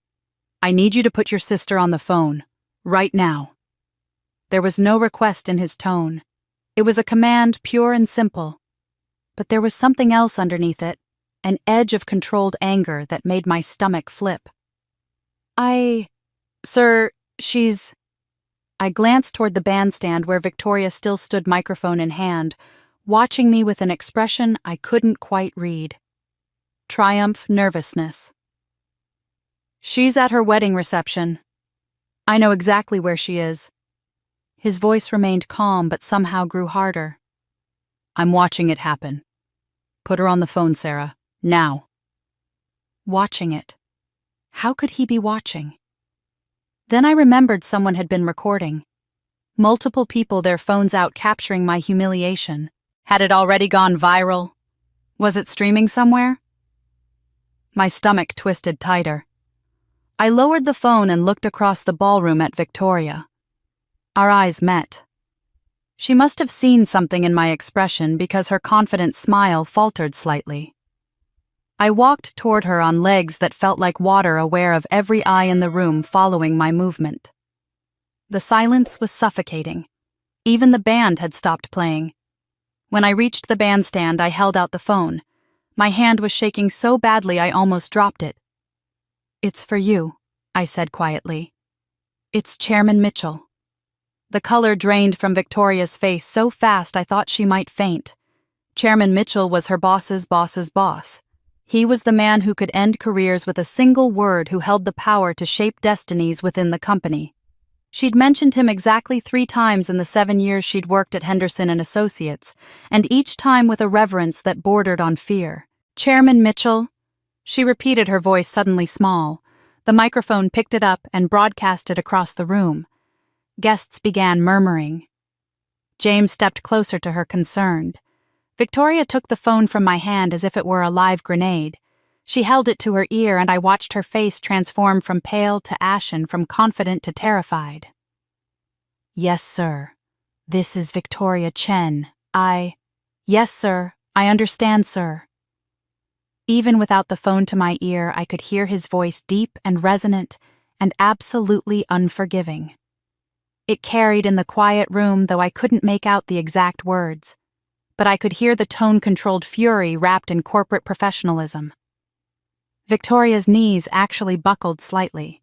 She reached out and grabbed the edge of the podium to steady herself. "Sir, I can explain. This isn't what it looks like." Her voice cracked. Beads of sweat appeared on her forehead, visible even from where I stood. "Please, if I could. Yes, sir. Of course, sir." The room had gone from silent to utterly frozen. 200 people collectively held their breath. My father half rose from his seat, confusion and alarm crossing his features. My mother finally looked up, her eyes wide. Victoria's hand holding the phone began to shake. Then, to my absolute shock, her legs gave out completely. She didn't fall. Instead, she deliberately lowered herself, one knee touching the floor, then the other. My sister, the vice president, the woman who just publicly fired me at her own wedding reception, was kneeling on the bandstand while still holding my phone to her ear.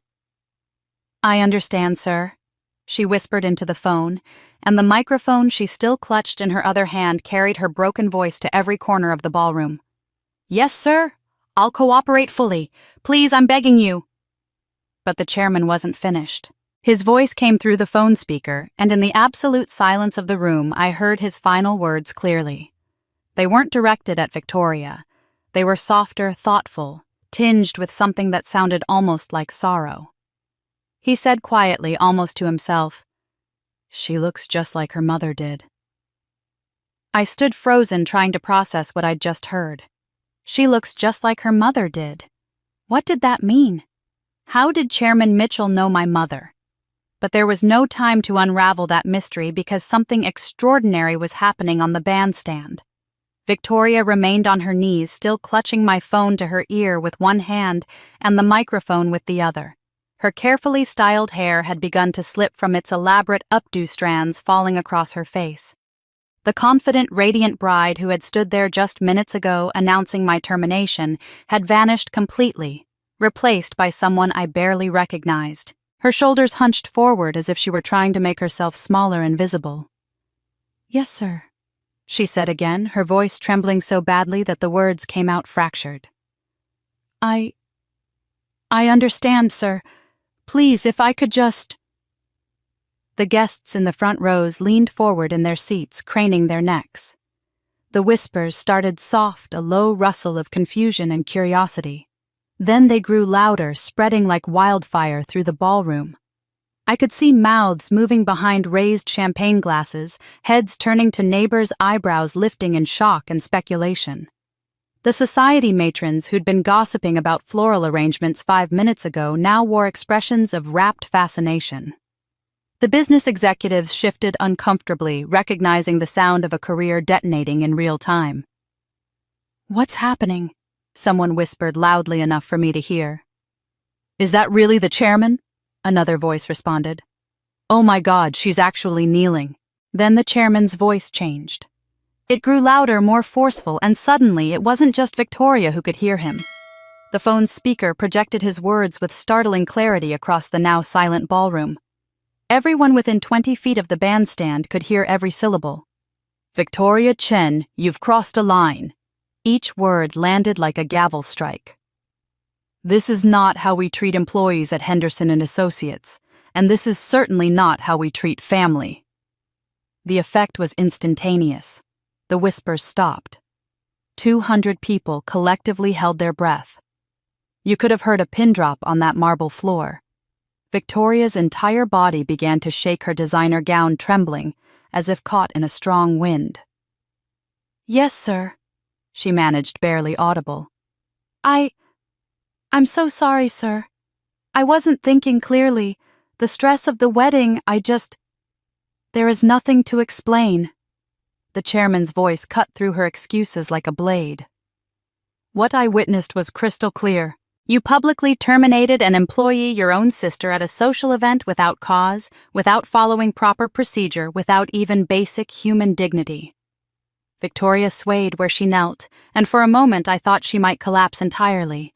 Her free hand shot out and gripped the edge of the podium, knuckles white against the wood. Tears were streaming down her face, now cutting dark tracks through her makeup. "Sir, please. I can fix this. I promise you, I can make this right. Can you?" The chairman's voice rose just slightly, but the effect rippled through the crowd like an electric shock. "Do you have any idea what you've done?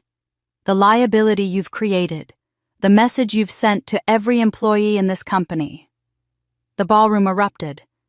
What had been shocked silence transformed into open chaos. Gasps echoed from every corner. A woman at table 3 actually dropped her champagne glass and it shattered on the floor with a crash that nobody even noticed. The whispers became full conversations, voices rising in disbelief and excitement.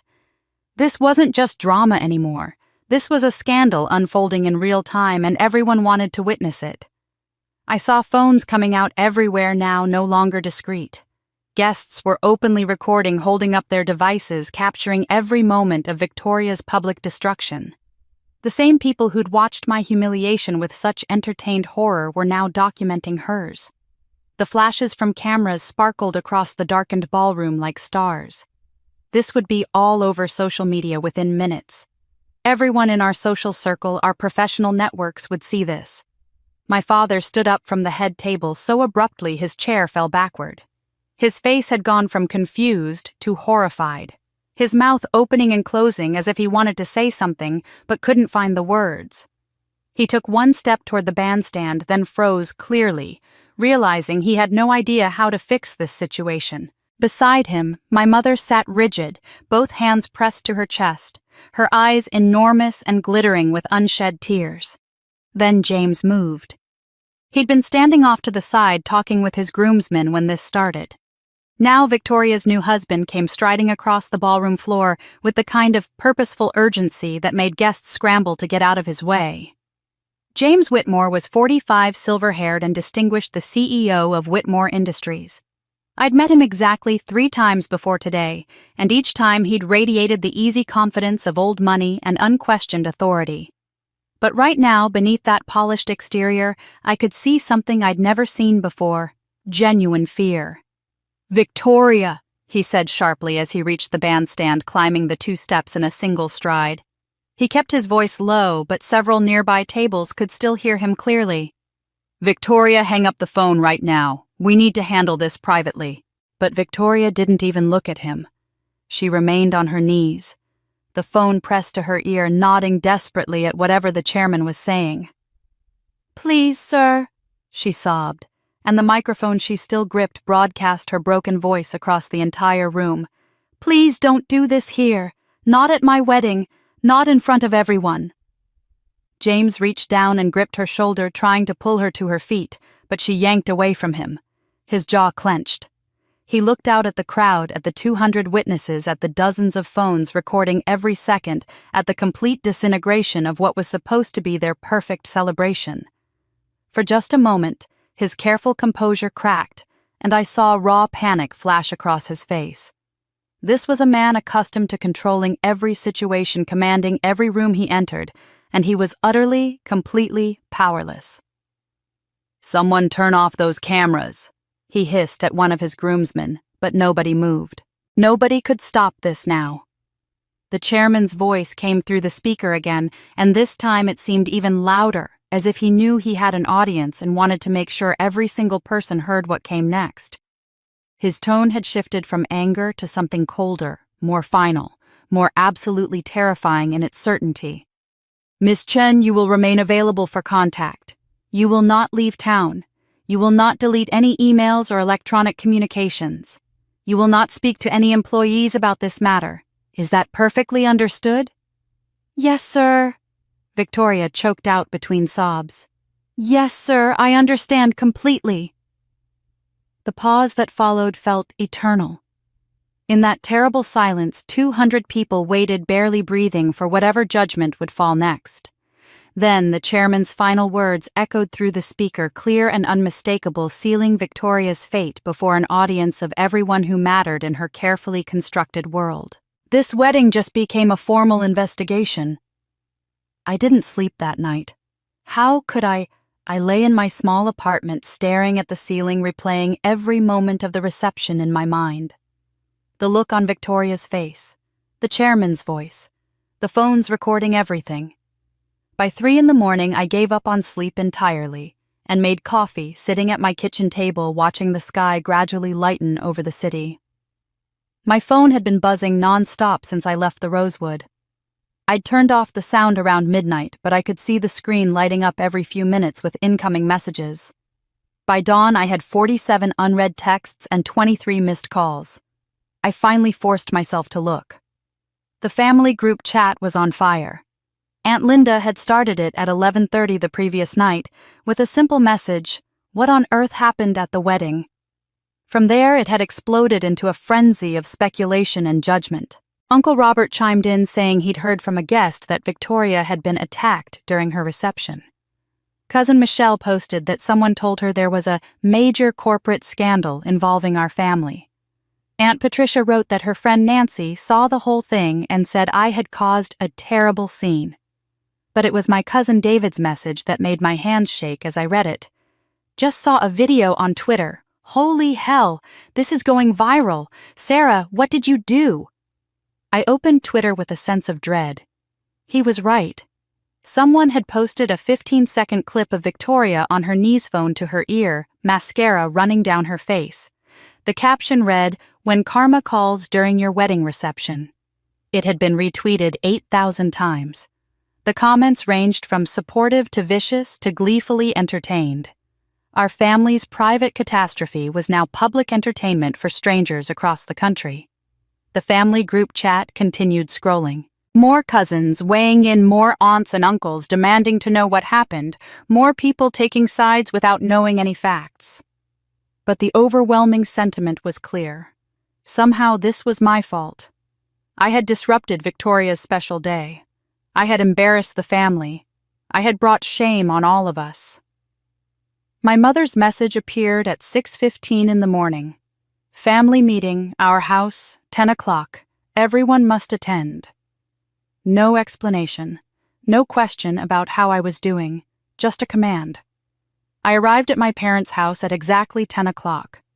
My father's BMW and my mother's Mercedes were in the driveway along with Victoria's white Lexus. My stomach clenched. I'd hoped Victoria wouldn't be there, but of course she was. This was about protecting her, not about understanding what had actually happened. My mother opened the door before I could knock. Her face was drawn, exhausted. She'd aged 10 years overnight. "Living room," she said curtly, not meeting my eyes. "Your father is waiting." They were all there. My father sat in his leather armchair, the one he always claimed at family gatherings, the throne from which he issued pronouncements and settled disputes. Victoria sat on the sofa, still in yoga pants and an oversized sweatshirt, her eyes red and swollen. My mother took her place, standing beside my father's chair, a united front. I was left to stand near the doorway like a defendant awaiting judgment. "Sit down, Sarah," my father said, gesturing to the chair across from him. I sat. The silence stretched between us, heavy and accusatory.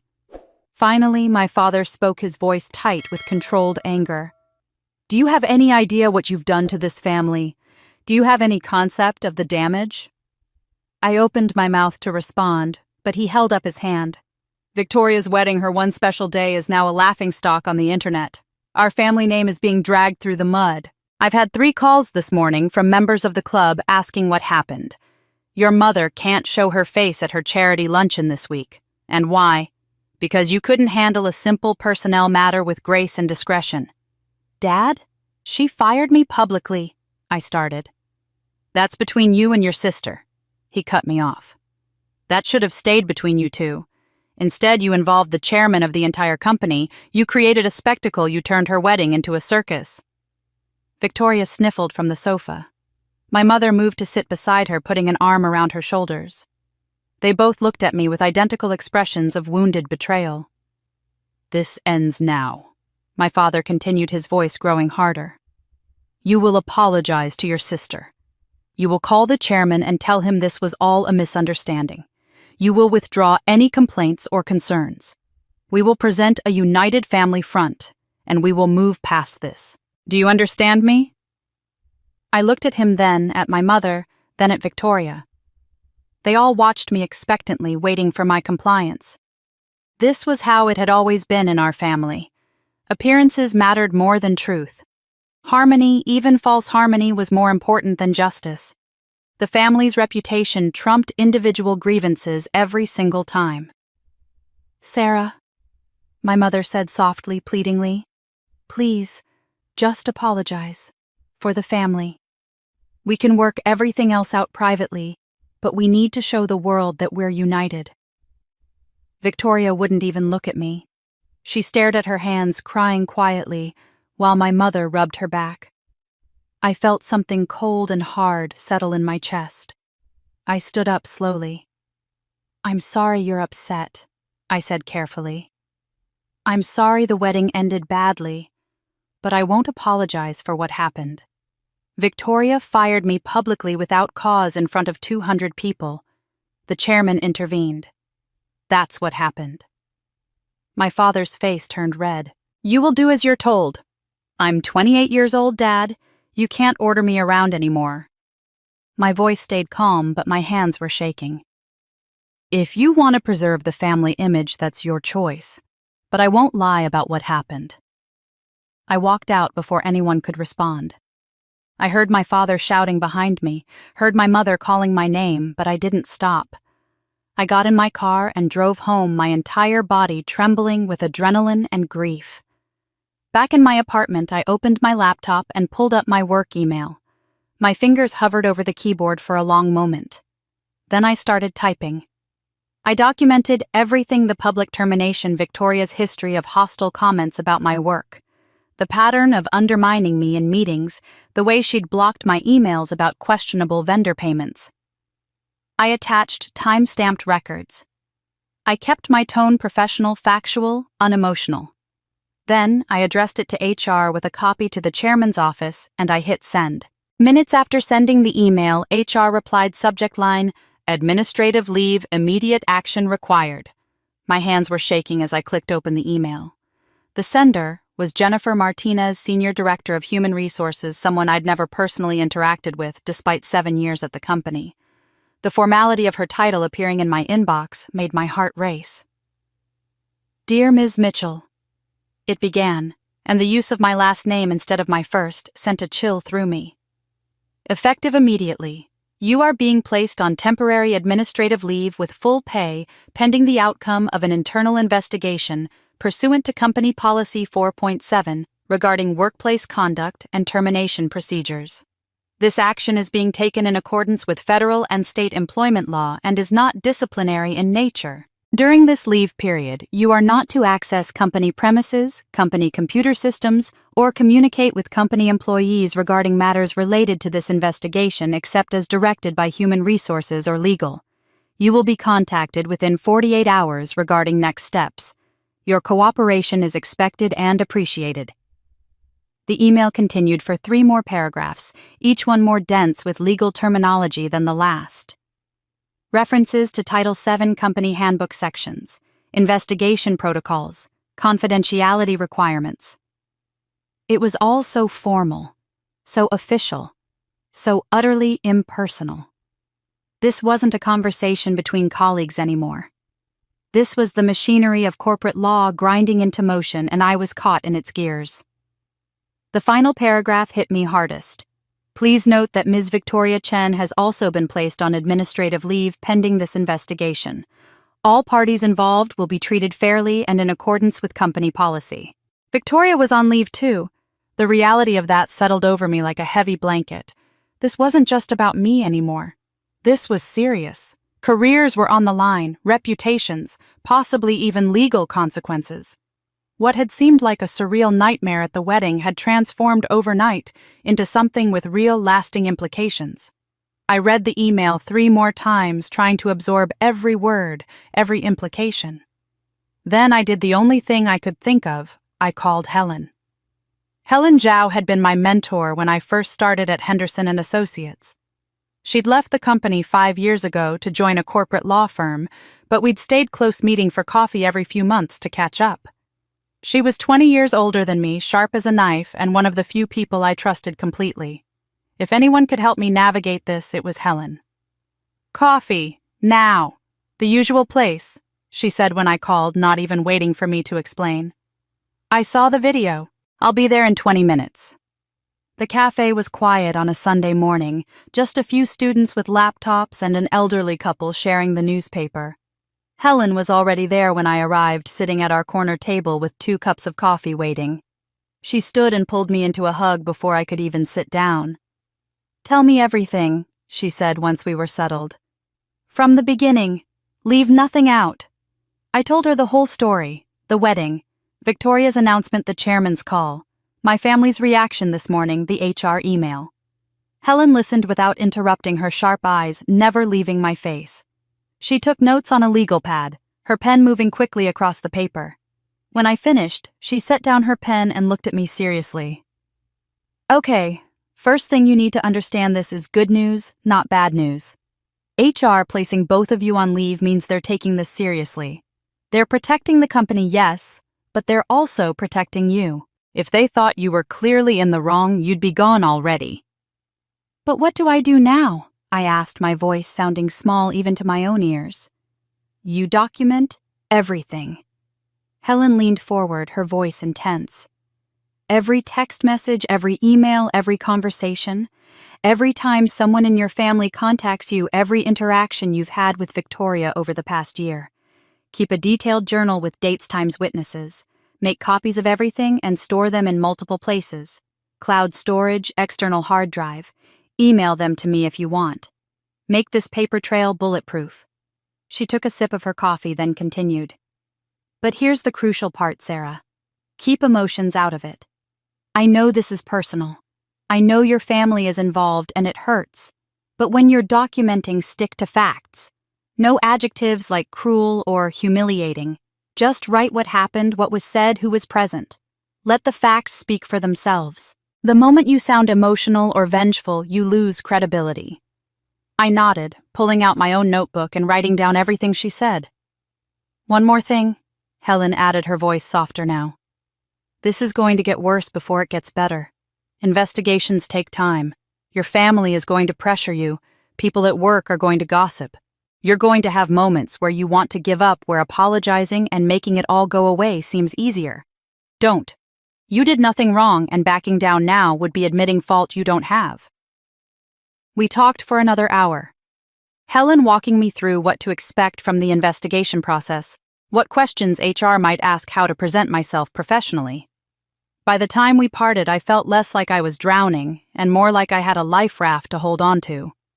When I got home, there was a FedEx envelope leaning against my apartment door. My name and address were printed on a label with "Confidential" stamped in red across the front. The return address was Henderson & Associates corporate headquarters.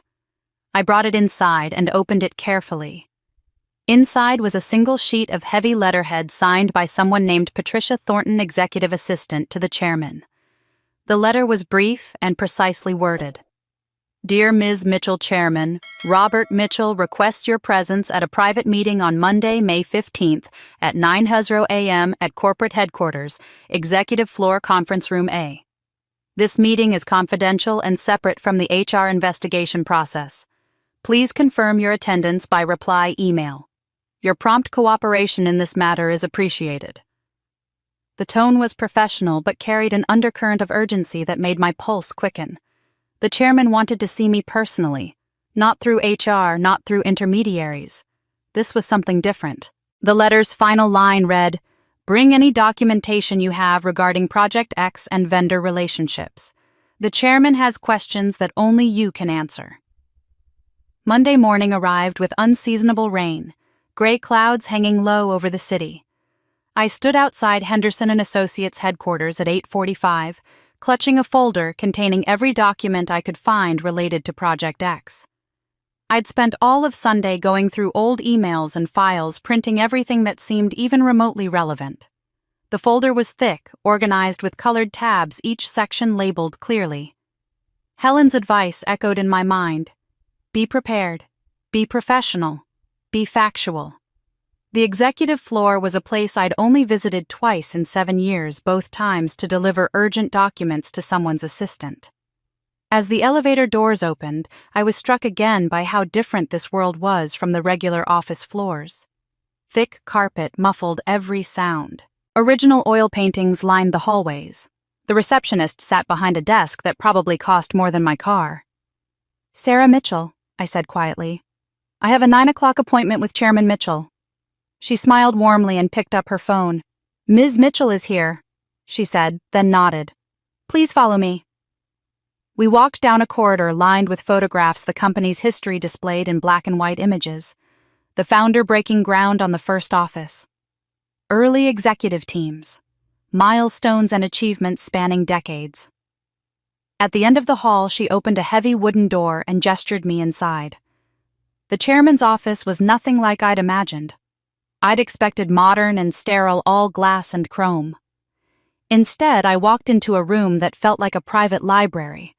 Floor-to-ceiling bookshelves lined 3 walls filled with leather-bound law books, corporate records, and what looked like first editions of classic literature. The 4th wall was windows overlooking the city, rain streaming down the glass. A massive desk sat in the center, mahogany, polished to a deep shine, but it wasn't imposing. The overall effect was warmth, tradition, permanence. Chairman Mitchell rose from behind the desk as I entered. He was tall, probably in his early 70s, with silver hair and the kind of face that commanded respect without effort. But his eyes were kind, crinkled at the corners, as if he smiled often. "Sarah," he said, extending his hand. "Not Ms. Mitchell. Sarah. Thank you for coming. Please sit down. Can I get you some coffee? Tea?" Coffee would be wonderful, thank you. I managed my voice steadier than I felt. He moved to a small bar cart in the corner where a silver coffee service waited. He poured 2 cups himself, no assistant summoned, and brought them to the seating area. 2 leather chairs positioned near the windows with a small table between them. Not a formal desk interview. A conversation. "Cream and sugar are here if you'd like," he said, settling into his chair with his own cup. "I appreciate your punctuality, and I appreciate your courage in coming." I added cream to my coffee mostly to give my hands something to do. "Your letter mentioned Project X," I said, deciding directness was my best approach. "Yes." He set down his cup and leaned forward slightly, his expression growing serious, but still somehow gentle. "Sarah, I'm going to be frank with you. We've been monitoring certain financial irregularities for several months now. Nothing conclusive, but enough to raise concerns. Your incident at the wedding, unfortunate as it was, may have actually accelerated an investigation that was already beginning." He reached for a folder on the table beside him and opened it. "Project X was a vendor consolidation initiative. Correct, your sister spearheaded it about 18 months ago." "Yes, sir. The goal was to streamline our supplier relationships and reduce costs. And you worked on the implementation team. I coordinated the logistics, tracked deliverables, managed the timeline." I pulled out my own folder. "I have all my project notes here." "Good. I'd like you to walk me through something." He pulled out several documents and spread them on the table between us. "These are payment authorizations, all signed by your sister. Notice anything unusual?" I leaned forward, studying the papers. They were invoices from various vendors, amounts ranging from $50,000 to $200,000. Victoria's signature appeared at the bottom of each authorization form, but as I read more carefully, my stomach began to sink. "These amounts," I said slowly, "they don't match the deliverables listed in my project tracking documents. This invoice says we paid Meridian Solutions $200,000 for consulting services. But according to my records, they were only contracted for software implementation, which was supposed to cost $80,000. "Exactly." The chairman's voice was quiet but intense. "And look at this one." He pointed to another invoice. "Apex Strategic Partners, $150,000 for strategic advisory services." I pulled out my own spreadsheet and scanned down the vendor list. "Apex isn't even on my approved vendor list," I said, my pulse quickening. "I've never heard of this company." "No, you wouldn't have, because they weren't part of the official project." He pulled out more documents. Over the past 18 months, approximately $2.3 million in payments have been processed through Project X to vendors that either don't exist, provided no actual services, or were dramatically overpaid, all approved by your sister. The room felt suddenly cold despite the warm lighting. "You think she was embezzling?" "I think someone was. Whether your sister was the architect or a willing participant, or was being coerced, is part of what we need to determine." He paused, studying my face carefully. "You flagged some of these irregularities months ago, didn't you?" "I tried to," I admitted. "I sent an email to Victoria and James, my brother-in-law, about some invoices that seemed off, but it never went through. When I checked later, it showed as blocked in the system. We found that email in a deleted folder on the server. Someone tried to erase it." He leaned back in his chair, his expression thoughtful. "Sarah, I need to ask you something, and I want you to be completely honest. Your father introduced James to several of our board members about 2 years ago at a charity gala. That's actually how James and Victoria met. Did your father know what kind of businessman James really was?" The question caught me off guard. "What do you mean?" "James Whitmore's company, Whitmore Industries, has been investigated twice by the SEC for questionable accounting practices. Nothing ever stuck, but there were concerns. Your father is a sophisticated man with banking experience. Did he know about James's background when he made those introductions?" I thought back to 2 years ago, to my father's pride when he'd told us about meeting James at the gala. "I honestly don't know. Dad was impressed by James's success, his connections. But whether he did any due diligence, I trailed off, realizing what the chairman was implying. He reached into his folder again and pulled out something that looked older than the other documents. There's something else you should see, something that connects to a much older story. He slid a photograph across the desk, the CEO's father standing with several executives from 30 years ago, and in the corner a young woman who looked exactly like my mother. I stared at the photograph, my heart pounding. The young woman in the corner, partially obscured by the men in suits, had my mother's delicate features, her slight frame, her cautious posture. But before I could ask the chairman about it, a different memory surfaced, pulling me back to 2 years ago. The annual Children's Hospital Charity Gala. My father had been talking about it for weeks beforehand, excited because he'd finally secured tickets to one of the most exclusive events in the city's social calendar. It was held at the Grand Metropolitan Hotel Black Tie, $1,000 a plate, attended by everyone who was anyone in business and society. My father had made his fortune in banking, built a respectable career, but he'd always existed on the periphery of the truly elite circles. This gala was his chance to step inside. I remembered him getting ready that night, adjusting his bow tie in the mirror with unusual care. "This is important," he'd told my mother. "The CEO of Whitmore Industries will be there. Senator Harrison, the whole Henderson and Associates board. These are the connections that matter." My mother had looked beautiful in her silver gown, but I remembered her seeming nervous, reluctant even. At the time, I'd thought she was just uncomfortable with such formal events. Now, staring at this photograph, I wondered if it was something else entirely. Victoria had gone with them, of course. At 33, she was already a rising star at Henderson and Associates, and my father was proud to show her off. I hadn't been invited. There were only 3 tickets, and as my father had said with an apologetic shrug, "Sarah, you understand? Victoria is at a stage in her career where these connections really matter." I'd stayed home that night telling myself I didn't care, that I didn't need fancy galas. But I'd felt the sting of being left behind, of being the daughter who didn't quite measure up. The next morning, my father had been jubilant at breakfast. "Extraordinary evening," he'd announced, still in his robe, reading the society page coverage. "Simply extraordinary. I met James Whitmore. Brilliant man, CEO at 43, Harvard Business School. His company has contracts with half the Fortune 500. He'd looked at Victoria with unmistakable calculation. "Very distinguished, unmarried. I made sure to introduce you properly, didn't I?" Victoria had blushed, pleased. "Dad, please. We just talked for a few minutes." "A few minutes is all it takes to make an impression," my father had replied, smiling. "He asked for your card. That's significant."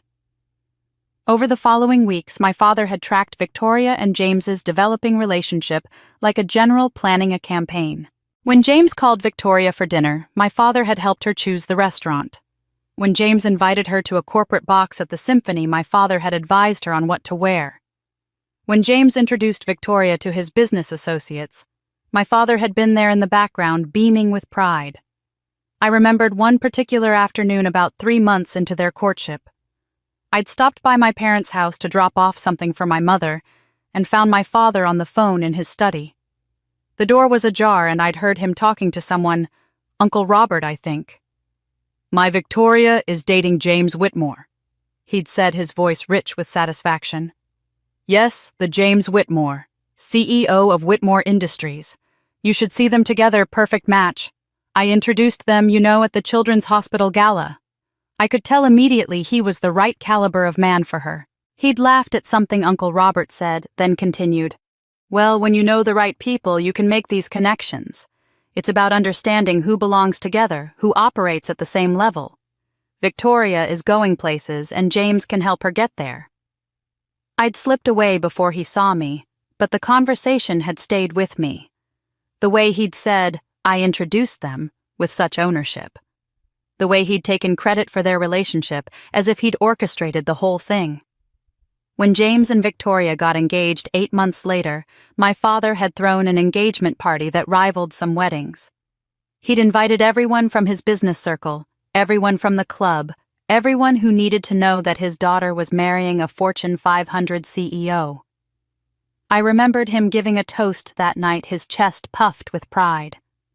"My daughter Victoria has always aimed high," he'd said, raising his champagne glass. "And James Whitmore is a man of exceptional character and accomplishment. I'm proud to have played a small role in bringing these two remarkable people together." People had applauded. My mother had smiled dutifully. Victoria had looked radiant. And James had stood there handsome and confident, the perfect addition to our family's narrative of success. But now, sitting in the chairman's office, I saw it all differently. My father hadn't just introduced Victoria to James. He'd invested his own reputation in that match. Every time he told the story of how he'd brought them together, every time he mentioned his son-in-law, the CEO, to his friends at the club, he was building his own status on the foundation of their marriage.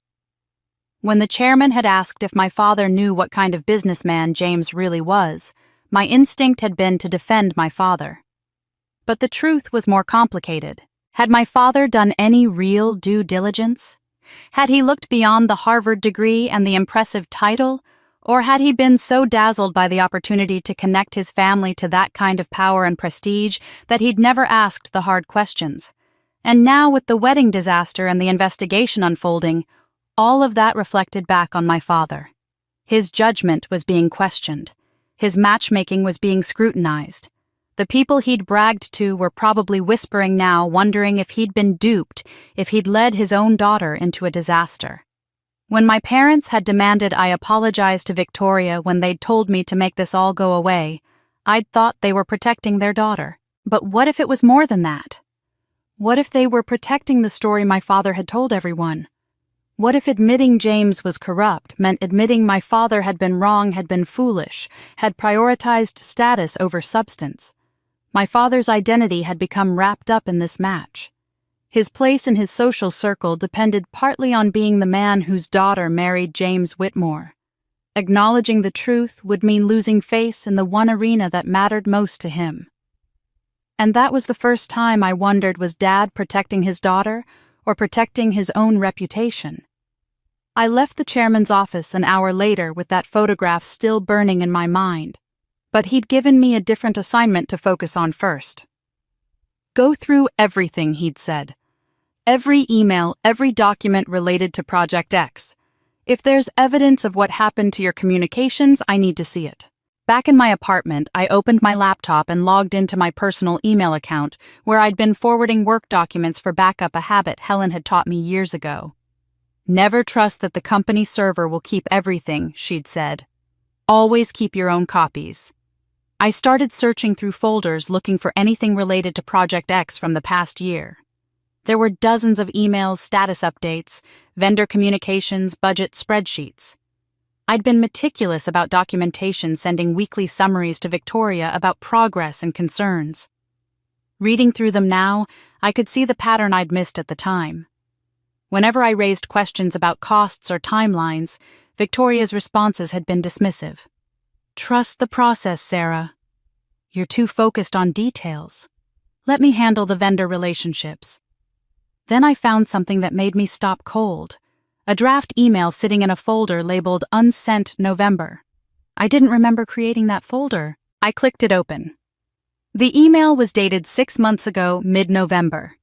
Subject line, Project X Vendor Payment Concerns. It was addressed to both James Whitmore and Victoria Chen. As I read through it, fragments of memory returned. I had written this. I'd spent an entire evening drafting it, choosing my words carefully, trying to sound professional while flagging what I'd discovered. "I've noticed several irregularities in recent vendor payments," the email began. "Meridian Solutions was paid $200,000 for consulting services, but according to our contract, they were only authorized for $80,000 in software implementation. Apex Strategic Partners received $150,000, but I have no record of this vendor in our approved list or any deliverables received. I've attached a spreadsheet showing 5 additional payments that don't align with our project scope or budget. I believe these require immediate review and clarification." I remembered now. I'd written this email late on a Tuesday night after spending hours reconciling invoices against our project plan. The numbers hadn't made sense and I'd felt obligated to report it. I'd hit send and gone to bed feeling anxious but proud of myself for speaking up. But according to the metadata on this draft, the email had never been sent. Status blocked by administrator. Timestamp showing it had been intercepted at 11:47 p.m. just minutes after I'd tried to send it. My hands started shaking. Someone had blocked my email. Someone had prevented it from reaching James and Victoria. But who and how had I not known? I dug deeper into my work email archives, searching for any trace of this message in my sent folder. Nothing. I checked my work calendar from that week, trying to remember if anyone had mentioned it. No meetings, no responses, no acknowledgement that I'd tried to raise these concerns. Then I found another folder I didn't recognize. Archive System. Inside were server logs, technical files I must have accidentally backed up during one of my data transfers. I opened them not really expecting to understand the technical details, but hoping something would be clear enough. And there it was. A log entry from November 14th at 11:47 p.m. Email ID 7829334. Blocked from delivery queue. Action initiated by vchen@henderson.com. Victoria's email address. Victoria had blocked my message, but it got worse. Another log entry from November 15th at 2:14 a.m. showed email ID 7829334 moved to draft folder. Original send attempt removed from user logs.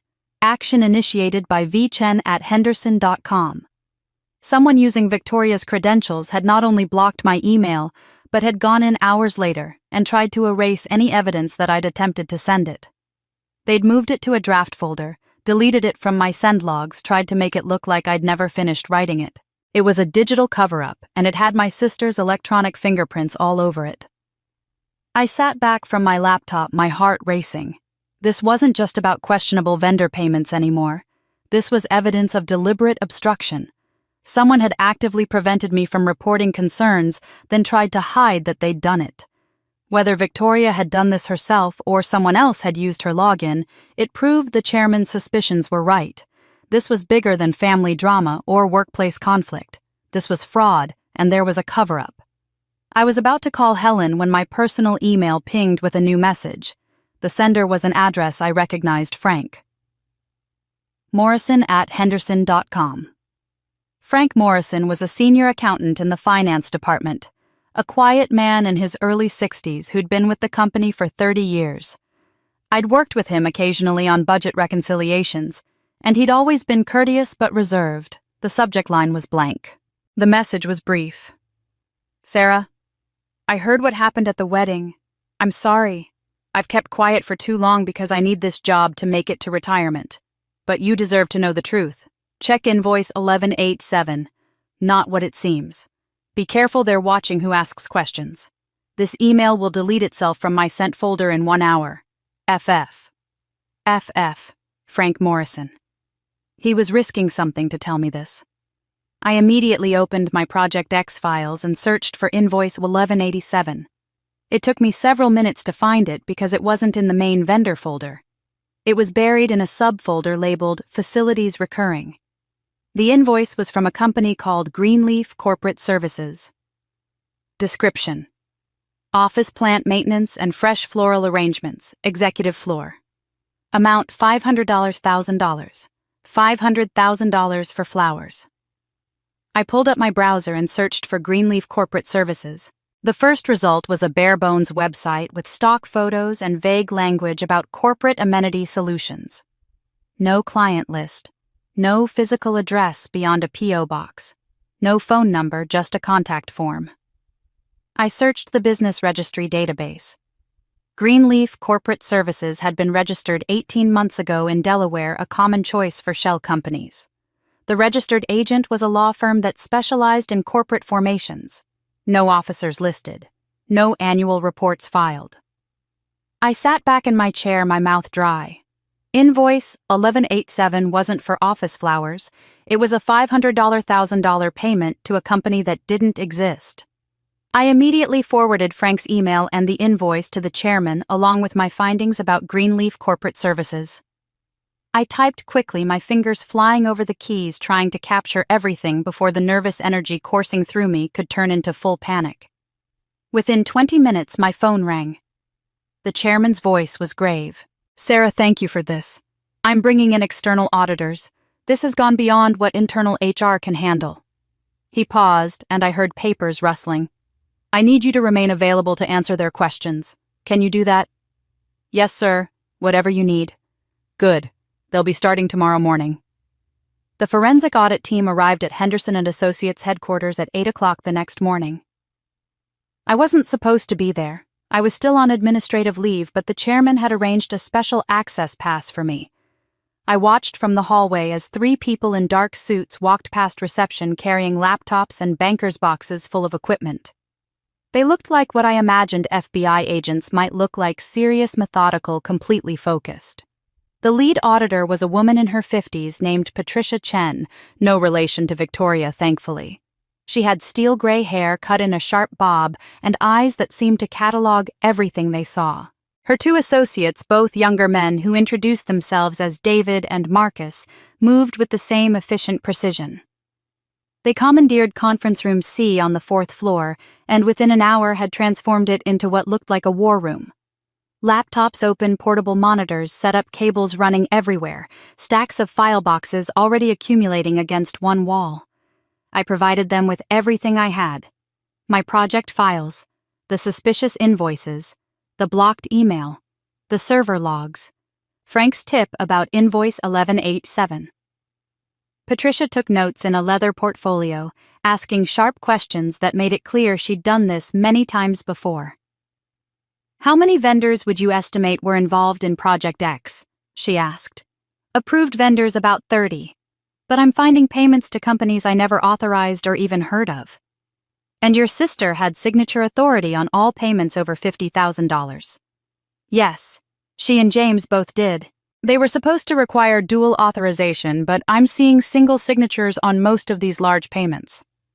Patricia exchanged a glance with David. "That's a control failure right there. We'll need access to the full financial database going back 3 years. 3 years. The scope of what they were looking for was staggering. This wasn't just about Project X anymore. They were looking for a pattern, a history of fraudulent activity that might stretch back much further than I'd imagined. Over the next 2 days, I watched the audit team work. They barely left that conference room, ordering meals delivered, working late into the evening. Every few hours, someone from finance would arrive with more boxes of records, more printouts, more hard drives full of data. The team fed it all into their analysis, building spreadsheets that covered entire walls, creating flowcharts that tracked money moving through dozens of shell companies and subsidiaries. On the 3rd day, I got an unexpected call from Jennifer Martinez, the HR director who'd sent my administrative leave notice. She asked if I could meet her for coffee off-site away from the office. I agreed, curious and more than a little nervous. We met at a small cafe 2 blocks from headquarters. Jennifer looked exhausted, dark circles under her eyes, her normally perfect appearance slightly disheveled. She ordered a double espresso and waited until we were seated in a back corner before speaking. "Sarah, I need to tell you something. It's been eating at me since this all started." She wrapped her hands around her coffee cup as if trying to draw warmth from it. 3 weeks before the wedding, James Whitmore came to my office. He didn't make an appointment, just showed up and closed the door behind him. My stomach tightened. What did he want? He wanted me to write you up for performance issues, create a paper trail showing you were a problematic employee. He had a list of complaints: missing deadlines, poor communication, not being a team player. None of it was true, and he didn't have any documentation to support it. I told him I couldn't do that without evidence. What did he say? Jennifer's jaw tightened. He told me I was being uncooperative, that as CEO of a major company and husband of a VP, he expected better support from our HR department. Then he left. 2 days later, your sister called me and requested the same thing. By then, I understood what was happening. They were trying to build a case to fire you before you could cause problems. But you didn't do it. No, I refused. I documented the conversations and sent a confidential memo to the chairman expressing concerns about executive overreach. She looked at me directly. I'm telling you this now because you need to understand this wasn't spontaneous. The wedding announcement was theater, but they'd been planning to get rid of you for weeks. You were a threat to whatever they were doing. The realization settled over me like ice water. The public firing at the wedding hadn't been Victoria's impulse or emotional outburst. It had been calculated. They'd tried to do it quietly through HR, and when that failed, they'd done it publicly to humiliate me into silence. The cruelty had been strategic. I called Helen immediately after leaving the cafe and told her everything: the forensic audit, Jennifer's confession, the expanding scope of the investigation. There was a long pause after I finished. Sarah, listen to me carefully, Helen said, her voice urgent. If this fraud is as big as it looks, and it sounds like it is, this isn't going to stay contained within the company. The SEC will get involved. We're talking about federal securities fraud if Henderson and Associates is publicly traded. Wire fraud, conspiracy. These are federal crimes with serious prison time attached. Prison. The word felt surreal. Yes. If James and Victoria were deliberately defrauding the company, creating false invoices, moving money to shell companies, that's not just getting fired. That's criminal prosecution. She paused. You need to be very careful. You're a witness now, maybe the key witness. Make sure you have copies of everything stored somewhere they can't touch. And Sarah, get yourself a lawyer, not just me as a friend. A real criminal defense attorney just in case. But I didn't do anything wrong. I know, but in investigations like this, everyone gets scrutinized. Protect yourself. I spent the rest of that day making copies of everything, uploading files to 3 different cloud services, emailing documents to Helen's secure server. I was so focused on the task that I almost missed the call when it came. The chairman's assistant called. The board wants to see you. Tomorrow, 9 a.m. Come prepared to tell your story. I didn't sleep much that night. I kept rehearsing what I might say to the board, trying to anticipate their questions, wondering if I'd be able to hold myself together under that kind of scrutiny. At 7 in the morning, I gave up on rest entirely and spent an hour choosing what to wear. I settled on a navy suit, professional, serious, respectful. Helen had texted me at midnight. Tell the truth. Don't embellish. Don't apologize for doing the right thing. I arrived at headquarters at 8:30, my stomach in knots. The chairman's assistant met me in the lobby and escorted me to the executive floor, past the usual conference rooms to a set of double doors I'd never seen opened before. The boardroom. She opened the doors and I stepped into a space that radiated power and history. The room was enormous, with a mahogany table that could seat 20 people. Oil portraits of the company's founders lined the walls. Floor-to-ceiling windows overlooked the city. And seated around that table were 12 of the most intimidating people I'd ever seen. They were all older, most in their 60s and 70s, representing decades of corporate leadership. I recognized a few faces from company newsletters and industry magazines. The chairman sat at the head of the table and gestured to an empty chair positioned across from the assembled group. It felt less like a seat and more like a witness stand. Sarah, thank you for coming, the chairman said formally. Let me introduce the executive board of Henderson and Associates. We've asked you here today because your testimony is central to understanding what's happened. Please sit down. I sat folding my hands in my lap to keep them from shaking. 12 pairs of eyes studied me with varying degrees of curiosity, skepticism, and concern. A silver-haired man 2 seats to the chairman's left spoke first. Ms. Mitchell, I'm Robert Thornton, Chief Counsel. I want to begin by acknowledging this must be extraordinarily difficult for you given the family dynamics involved. We appreciate your cooperation. Thank you, sir. We've reviewed the forensic audit's preliminary findings, your documentation, and the correspondence from HR. He paused, steepling his fingers. What we need to understand is your motivation. You've essentially accused your sister and brother-in-law of serious financial crimes.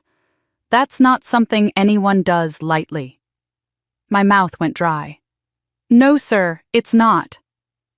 A woman to the right spoke next, her voice crisp and direct. Ms. Mitchell, I'm Margaret Hayes. I've been on this board for 15 years and I've seen many internal investigations. Some are driven by genuine concern for the company. Others are driven by personal grievances. She leaned forward. Which is this? The question hung in the air. I could feel everyone waiting for my answer, weighing it before I even spoke. I understand why you'd ask that, I said carefully. My sister fired me publicly at her wedding. That was humiliating and hurtful, but that's not why I'm here. Then why are you here? Margaret pressed. I took a breath, searching for the right words. 6 months ago, I found irregularities in vendor payments. I tried to report them and my email was blocked. When I kept asking questions, I was pushed aside, dismissed, told I was being too detailed focused. And then 3 weeks before the wedding, my brother-in-law tried to get HR to create a false performance record against me. When that didn't work, my sister fired me in the most public way possible, not because of my job performance, but because I was a threat to whatever they were hiding. That still sounds personal, another board member interjected. It is personal, I admitted. But it's also right. If I stay silent because Victoria is my sister, then James gets away with defrauding this company. He moves on to his next position, his next opportunity, and he does it again to someone else. My sister made her choices. I can't control that. But the employees who trusted this company, who had no idea this was happening, they deserve protection. They deserve to know their leadership is accountable. The room was completely silent. I could hear the clock on the wall ticking. Then Robert Thornton spoke again, his voice gentler. Ms. Mitchell, let me ask you directly. Are you doing this for justice or for revenge? The question struck at the heart of everything. I thought about Victoria kneeling at her wedding. I thought about my parents' anger and disappointment. I thought about how much easier it would be to just walk away to let someone else fight this battle. I'm doing this because it's right, I said quietly. I'm doing this because if I stay silent, he'll do it to someone else. My sister made her choices, but the employees who didn't know deserve protection. That's what matters to me, not revenge. Protection. Several board members nodded slightly. I saw Margaret Hayes make a note on her legal pad. The chairman had been silent throughout the questioning, watching me with those thoughtful, kind eyes. Now he leaned forward and spoke directly to me. Sarah, I've observed you carefully throughout this process. Your documentation has been meticulous. Your testimony has been consistent. Your motives, I believe, are genuine. He paused and something shifted in his expression, something almost tender. Courage runs in your family. Your mother had it too. The room went completely quiet. Several board members exchanged glances, knowing looks that suggested they understood something I didn't. Margaret Hayes' expression softened noticeably. Robert Thornton nodded as if confirming something he'd suspected. I wanted to ask what he meant, how he knew my mother, what had happened 30 years ago in that photograph. But before I could speak, the chairman turned to address the full board. We've heard enough. The forensic audit has provided substantial evidence of financial fraud. Ms. Mitchell's testimony corroborates those findings and establishes a pattern of retaliation and obstruction. The board needs to vote on immediate protective measures. The vote was quick, hands rising around the table in swift succession. Unanimous.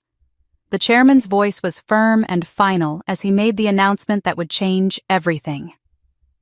Effective immediately, the CEO is suspended without pay pending investigation results. The news leaked within hours. By the time I left headquarters that afternoon, my phone was already buzzing with messages. At first, I thought it was my family, and my stomach clenched with dread. But when I finally checked, I found something completely unexpected. The messages were from coworkers, people I barely knew, employees from different departments who'd never spoken to me directly before. Sarah, I just heard what happened. Thank you for having the courage to speak up. You have no idea what this means to those of us who've been suffering in silence. James Whitmore made my life hell for 2 years. I was too afraid to report it. Thank you for doing what I couldn't. They kept coming one after another, each one a small window into experiences I'd never known about. an assistant who'd been berated in front of clients, a junior analyst who'd been blamed for James's mistakes, a project manager who'd been threatened with termination for questioning an expense report. Story after story of intimidation, manipulation, and abuse of power. One message in particular made me stop and read it twice.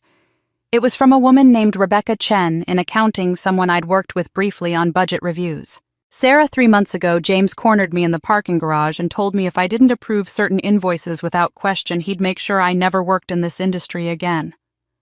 I have 2 kids in college. I couldn't risk losing my job. I approved things I knew were wrong. I've been sick with guilt ever since. Thank you for being braver than I was. I sat on my couch reading message after message, tears streaming down my face. I'd thought I was alone in this. I'd thought it was just about Victoria and me, about family dysfunction and sibling rivalry. But it wasn't. James had created a culture of fear, and people had been trapped in it, unable to speak up because they had mortgages to pay, and families to feed, and careers they couldn't afford to lose. One of the messages came from Frank Morrison, the accountant who'd tipped me off about invoice 1187. "You did it. I can finally sleep at night. Thank you." I was still reading through messages when someone knocked on my apartment door. Hard, insistent knocking that made me jump. I looked through the peephole and my heart sank. My parents stood in the hallway, my father's face already red with anger, my mother's eyes swollen from crying. I opened the door. They pushed past me without waiting for an invitation. "Do you know what you've done?" My mother's voice was shrill, breaking on the last word. Her hands were shaking as she clutched her purse. "Do you have any idea what you've done to your sister?" My father stood in the middle of my small living room looking around at my modest furniture, my simple life with something like contempt. James was suspended today, escorted out of Whitmore Industries by security, his own company. The humiliation. He couldn't even finish the sentence. "Dad, he was stealing. I don't care what he was allegedly doing." My father cut me off, his voice rising. "You've destroyed this family, your sister's marriage, her reputation, her entire life. Everything we worked for, everything we built, you've torn it all down." "What about what he did?" I asked, trying to keep my voice steady. "What about the fraud? What about the people he hurt? That's not your concern." My father's face was turning a dangerous shade of purple. "Family comes first. You protect your own. That's what families do. But you couldn't leave well enough alone. You had to go to the board, had to make accusations, had to destroy your own sister." My mother sank onto my couch, sobbing into her hands. "Victoria called me this morning. She was hysterical. James is furious with her. He's talking about divorce, about how this is all her fault for having a disloyal sister. She's 3 months pregnant, Sarah. 3 months pregnant, and her marriage is falling apart." The words hit me like a physical blow. Victoria was pregnant. I hadn't known. And now she was facing not just professional consequences, but the dissolution of her marriage while carrying a child. "Mom, I'm sorry she's going through that. I really am. But I didn't cause this. James caused this. Victoria caused this by helping him cover it up." "Stop it," my father roared. "Just stop with this righteous nonsense. You will withdraw your complaint. You will go to the board tomorrow and tell them you made a mistake, that you misunderstood, that you were emotional and not thinking clearly. You will publicly support your sister and James." "I can't do that." "You can, and you will." My father stepped closer, looming over me. "This family has a reputation in this community. Your mother and I have worked our entire lives to build something to give you girls opportunities, and you're throwing it all away over some corporate dispute that isn't even your business." "It is my business. I was the one who found the fraud. I was the one they tried to silence." "Because you should have been silent," my father was shouting now, his face inches from mine. "You should have come to me. You should have let me handle it quietly. Instead, you went over everyone's heads and made it a public scandal. You've embarrassed this entire family." "David, please." My mother started, but he silenced her with a look. No. She needs to hear this. He turned back to me, his jaw clenched. You have one chance to fix this. One. You withdraw everything tomorrow, or you're no longer part of this family. The ultimatum hung in the air between us. My mother looked up at me with desperate, pleading eyes. My father stood rigid, waiting for my compliance. I can't withdraw the truth, I said quietly. I'm sorry, but I can't lie about what happened. My father's face contorted with rage. Then get out, he bellowed. You're not my daughter anymore. You want to destroy this family, fine, but you won't do it while claiming to be part of it. Leave your key and don't come back. You're dead to us. Dad, your key. Now. My hands shook as I pulled my keychain from my purse and worked the house key off the ring. It was the same key I'd had since I was 16, worn smooth from years of use. I held it out, and my father snatched it from my palm. Get out of our lives, he said coldly. He walked to the door and held it open. My mother stood slowly wiping her eyes, looking at me with something between sorrow and accusation. She followed him out without a word. As I watched them walk down the hallway toward the elevator, I heard my mother sob, "We only wanted the best for you, girls." But she didn't stop him from throwing me out. After they left, I sat on my couch for a long time, staring at the blank wall across from me. The apartment felt very quiet. I'd lived here for 3 years, but suddenly it seemed different, smaller, emptier, like a place between places rather than a home. There were still moving boxes in my closet that I'd never fully unpacked, photographs I'd meant to hang but never had. I'd always told myself I'd do it later when I had time, when life settled down. Now I realized I'd been living like a visitor in my own life, never quite committing to being here. The next morning I sat at my small kitchen table with my laptop and a cup of coffee that had gone cold. I needed to write to my parents, but every time I started, the words came out angry or defensive or wounded. I must have deleted a dozen drafts before Helen's voice echoed in my mind. Stick to the facts. Keep emotions out. State your position clearly. I took a deep breath and started again. Mom and Dad, I wrote, I've thought carefully about what happened yesterday, and I need to say some things clearly. Respect doesn't mean silence. Love doesn't mean enabling harm. I'm drawing a line not to hurt you, but to protect myself and others. My fingers hovered over the keyboard. I wanted to write more, to explain everything, to make them understand. But I forced myself to stay concise, to be clear without being cruel. Family bonds can't be built on fear and pretense. They can't survive when speaking the truth is treated as betrayal. I love you both. I always will. But I can't be part of a system where loyalty means covering up wrongdoing, where protecting appearances matters more than protecting people.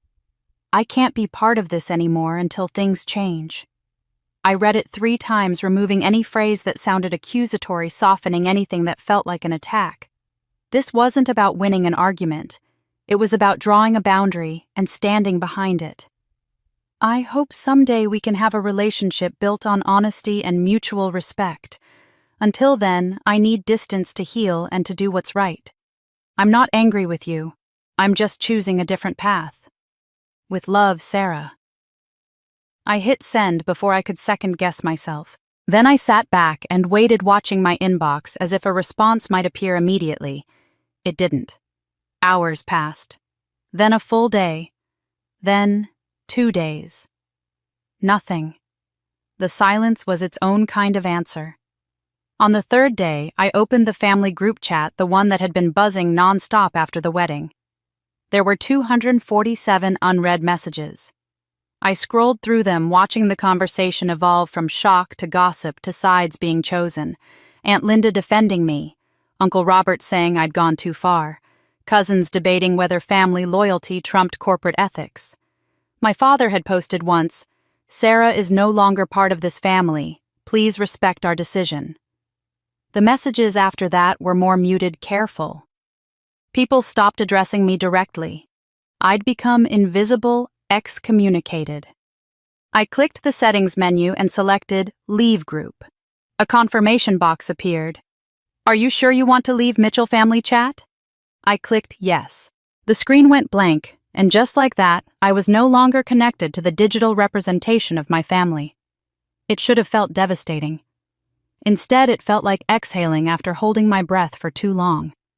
That evening, I did something I'd been avoiding for years. I searched online for therapists specializing in family estrangement. The first 3 I called had waiting lists, but the fourth, Dr. Rachel Winters, had an opening the following week. Her voice on the phone was warm and matter-of-fact. "Family estrangement is more common than people think," she said. "And it's one of the hardest things a person can go through. I'm glad you're reaching out for support." The first therapy session was in a small office with soft lighting and comfortable chairs that didn't feel clinical. Dr. Winters was in her 50s with kind eyes and a direct manner that reminded me a little of Helen. "Tell me what brought you here," she said simply. I told her everything. The wedding, the investigation, my father throwing me out. As I spoke, I realized how much I'd been holding inside, how heavy it had all become. Dr. Winters listened without interrupting, occasionally taking notes, her expression sympathetic, but not pitying. "You've experienced a significant loss," she said when I finished. "Even when estrangement is the healthy choice, it's still grief. You're mourning the family you wished you had the parents you needed them to be. That grief is valid." I keep thinking, maybe I should have handled it differently. Maybe if I'd been quieter about the fraud, if I'd let the company investigate without my involvement. "Sarah, stop." Dr. Winters leaned forward. "You're not responsible for other people's choices. Your father chose to prioritize image over integrity. Your sister chose to participate in fraud. Those are their choices. Your choice was to tell the truth. You don't need to apologize for that." She recommended I join a support group she facilitated for adults experiencing family estrangement. I was hesitant. Sitting in a circle with strangers talking about family drama sounded like my worst nightmare, but I agreed to try one session. The group met Thursday evenings in a community center. There were 8 of us ranging in age from late 20s to early 60s. A man named Tom had been estranged from his parents for 5 years after coming out as gay. A woman named Lisa hadn't spoken to her siblings in 3 years after refusing to enable her brother's addiction. Another woman, Janet, had cut contact with her mother after years of emotional abuse. Each story was different, but the themes were the same: boundaries that weren't respected, truth that wasn't welcome, the impossible choice between self-preservation and family approval.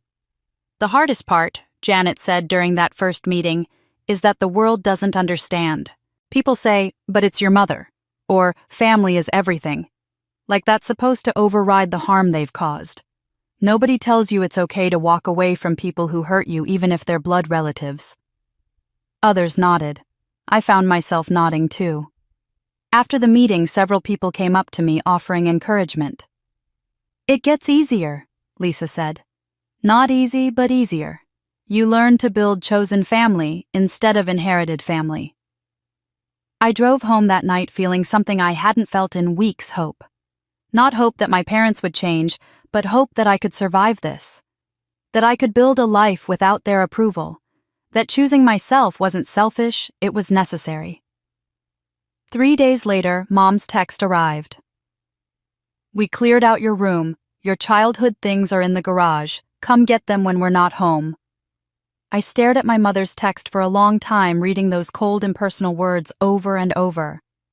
"Come get them when we're not home." Not "let us know when you're coming." Not "we should talk." Just instructions for retrieving my belongings like I was a stranger picking up abandoned property. I waited until Thursday afternoon, when I knew my father would be at his weekly golf game and my mother would be at her garden club meeting. The house looked exactly as it always had: manicured lawn, perfect flower beds, the brass door knocker polished to a shine. Everything in its place, everything maintaining the illusion of perfection. I still had my garage door opener in my car. I pressed it and the door rolled up with its familiar rumble. Inside, against the back wall, sat 3 cardboard boxes with my name written on them in my mother's neat handwriting. Just 3 boxes to represent 28 years of childhood and adolescence. I carried them to my car first, not ready yet to see what they'd done to my room. but after loading the last box into my trunk, I found myself walking to the front door. My key didn't work anymore, they'd changed the locks, but I knew where they kept the spare under the decorative rock by the azaleas. My hand shook as I let myself in. The house smelled like my mother's lavender sachets and my father's coffee. Family photos still lined the hallway, vacation pictures, graduation portraits, Victoria's wedding photo in a silver frame. But as I walked down the hall, I noticed something. Every photograph that included me had been turned face down or removed entirely. The wall now showed careful gaps, rectangular patches of slightly darker paint where frames used to hang. My childhood bedroom was at the end of the hall, door closed. I stood outside it for a moment, my hand on the doorknob, preparing myself. Then I pushed it open. Empty. Completely, utterly empty. The walls were bare, stripped of the posters and photographs I'd left there. The closet door stood open, revealing empty hangers and naked shelves. My desk was gone. My bookshelf was gone. Even the curtains had been taken down, leaving only the bare window with afternoon light streaming through. The room looked like it had never been occupied, like I'd never existed here at all. I stood in the center of that empty space, turning slowly, taking in the erasure of my entire childhood. This was more than clearing out a room. This was elimination. This was my parents' way of saying I'd never been here, never mattered, never belonged. Then I saw it. In the corner by the window, a small cardboard box sat on the floor. It looked forgotten, left behind accidentally. I knelt beside it and lifted the flaps. Inside were old photographs, the kind with white borders and dates stamped on the back. I picked up the first one and my breath caught. My mother, young and beautiful, maybe 25 years old, standing outside a building I didn't recognize. She looked different, not just younger, but less guarded, more open. There was something in her eyes, a brightness that I'd never seen in the careful, controlled woman she'd become. I flipped through more photos. My mother at what looked like an office party. My mother with colleagues laughing at something off camera. My mother receiving some kind of award, a plaque in her hands, pride on her face. These were from before I was born, before Victoria even. This was a version of my mother I'd never known, a woman with her own career, her own identity, her own life, before she became just Mrs. Mitchell. I was sitting on the floor of that empty room, tears streaming down my face as I looked through those photos when I heard a voice from downstairs. "Hello? Is someone here?" I froze, panicked that my parents had come home early. But the voice was older, accented Mrs. Chen, the neighbor who'd lived next door for 30 years. I went downstairs and found her standing in the foyer, concern etched on her weathered face. "Sarah, I saw the garage open and a car in the driveway. I thought maybe there was a problem." Her eyes took in my tear-stained face. "Oh, child, come with me, right now." She didn't wait for an answer, just took my hand and led me out of the house across the lawn to her own home. Her kitchen was warm and cluttered, full of the smells of ginger and tea. She sat me down at her table and put a kettle on without speaking. When the tea was ready, she poured 2 cups and sat across from me. "I saw your father change the locks," she said quietly. "I saw them carry boxes to the garage. I've lived next door to your family for 30 years, Sarah. I watched you grow up. I know what kind of girl you were, kind, honest, hard-working. Mrs. Chen, I don't know if you heard what happened." She held up a hand. "I heard. The whole neighborhood heard. And I'll tell you what I think. You did the right thing." She reached across the table and took my hand. "Your parents, they care too much about what people think. Always have. Your father especially, he needs everyone to see his life as perfect. But perfect isn't real. Perfect is a prison." I started crying again, and she let me, just holding my hand and sipping her tea. "My own daughter. She stopped speaking to me for 2 years, Mrs. Chen said. I was too controlling, wanted her to live the life I planned instead of the life she wanted. It nearly destroyed us both. But when I finally listened, really listened, We found our way back. Maybe your parents will too someday. But maybe not. Either way, you keep your grace, not your guilt. You did the right thing. I stayed with her for over an hour drinking tea and listening to her stories. When I finally left carrying that box of my mother's old photos, I felt steadier, less alone. That evening at the support group, I shared what had happened. The empty room, the changed locks, the erasure of my presence from the family home. Janet, the woman whose mother had been emotionally abusive, spoke up first. "They can erase you from their house," she said, "but they can't erase who you are. You're still here, you still matter, and we see you." Others nodded, murmuring agreement. Tom added, "It's their loss, not yours. You're the one willing to be honest and real. That takes more courage than maintaining a perfect facade." As the meeting ended and we stood to leave, Lisa came over and hugged me. "The first few months are the hardest," she whispered. "But you're stronger than you know, and you're not alone anymore." I drove home that night feeling something shift inside me. The grief was still there, but so was something else, a growing sense that I could survive this, that I was already surviving it. That night, Helen called with urgency in her voice. "We found something big in the audit. You need to see this tomorrow." I met Helen the next morning at a cafe near her law office. She arrived with her laptop bag and a folder thick with documents. Her expression serious, but with an edge of excitement I recognized. This was Helen in her element, unraveling complex puzzles, finding patterns in chaos. "Before we get to what the audit team found, I need to talk to you about something else," she said, ordering us both coffee before settling into the corner booth. "You've been getting help. Anonymous help. Tell me about the emails." I nodded slowly. "They started about 2 weeks ago, right after I sent my first report to the chairman. The first one just said, 'Check the server logs from 2 a.m. November 12th. No signature, no explanation. Just that one line. And you followed the tip." "Yes. I found the logs showing Victoria's credentials being used to block my email and delete evidence.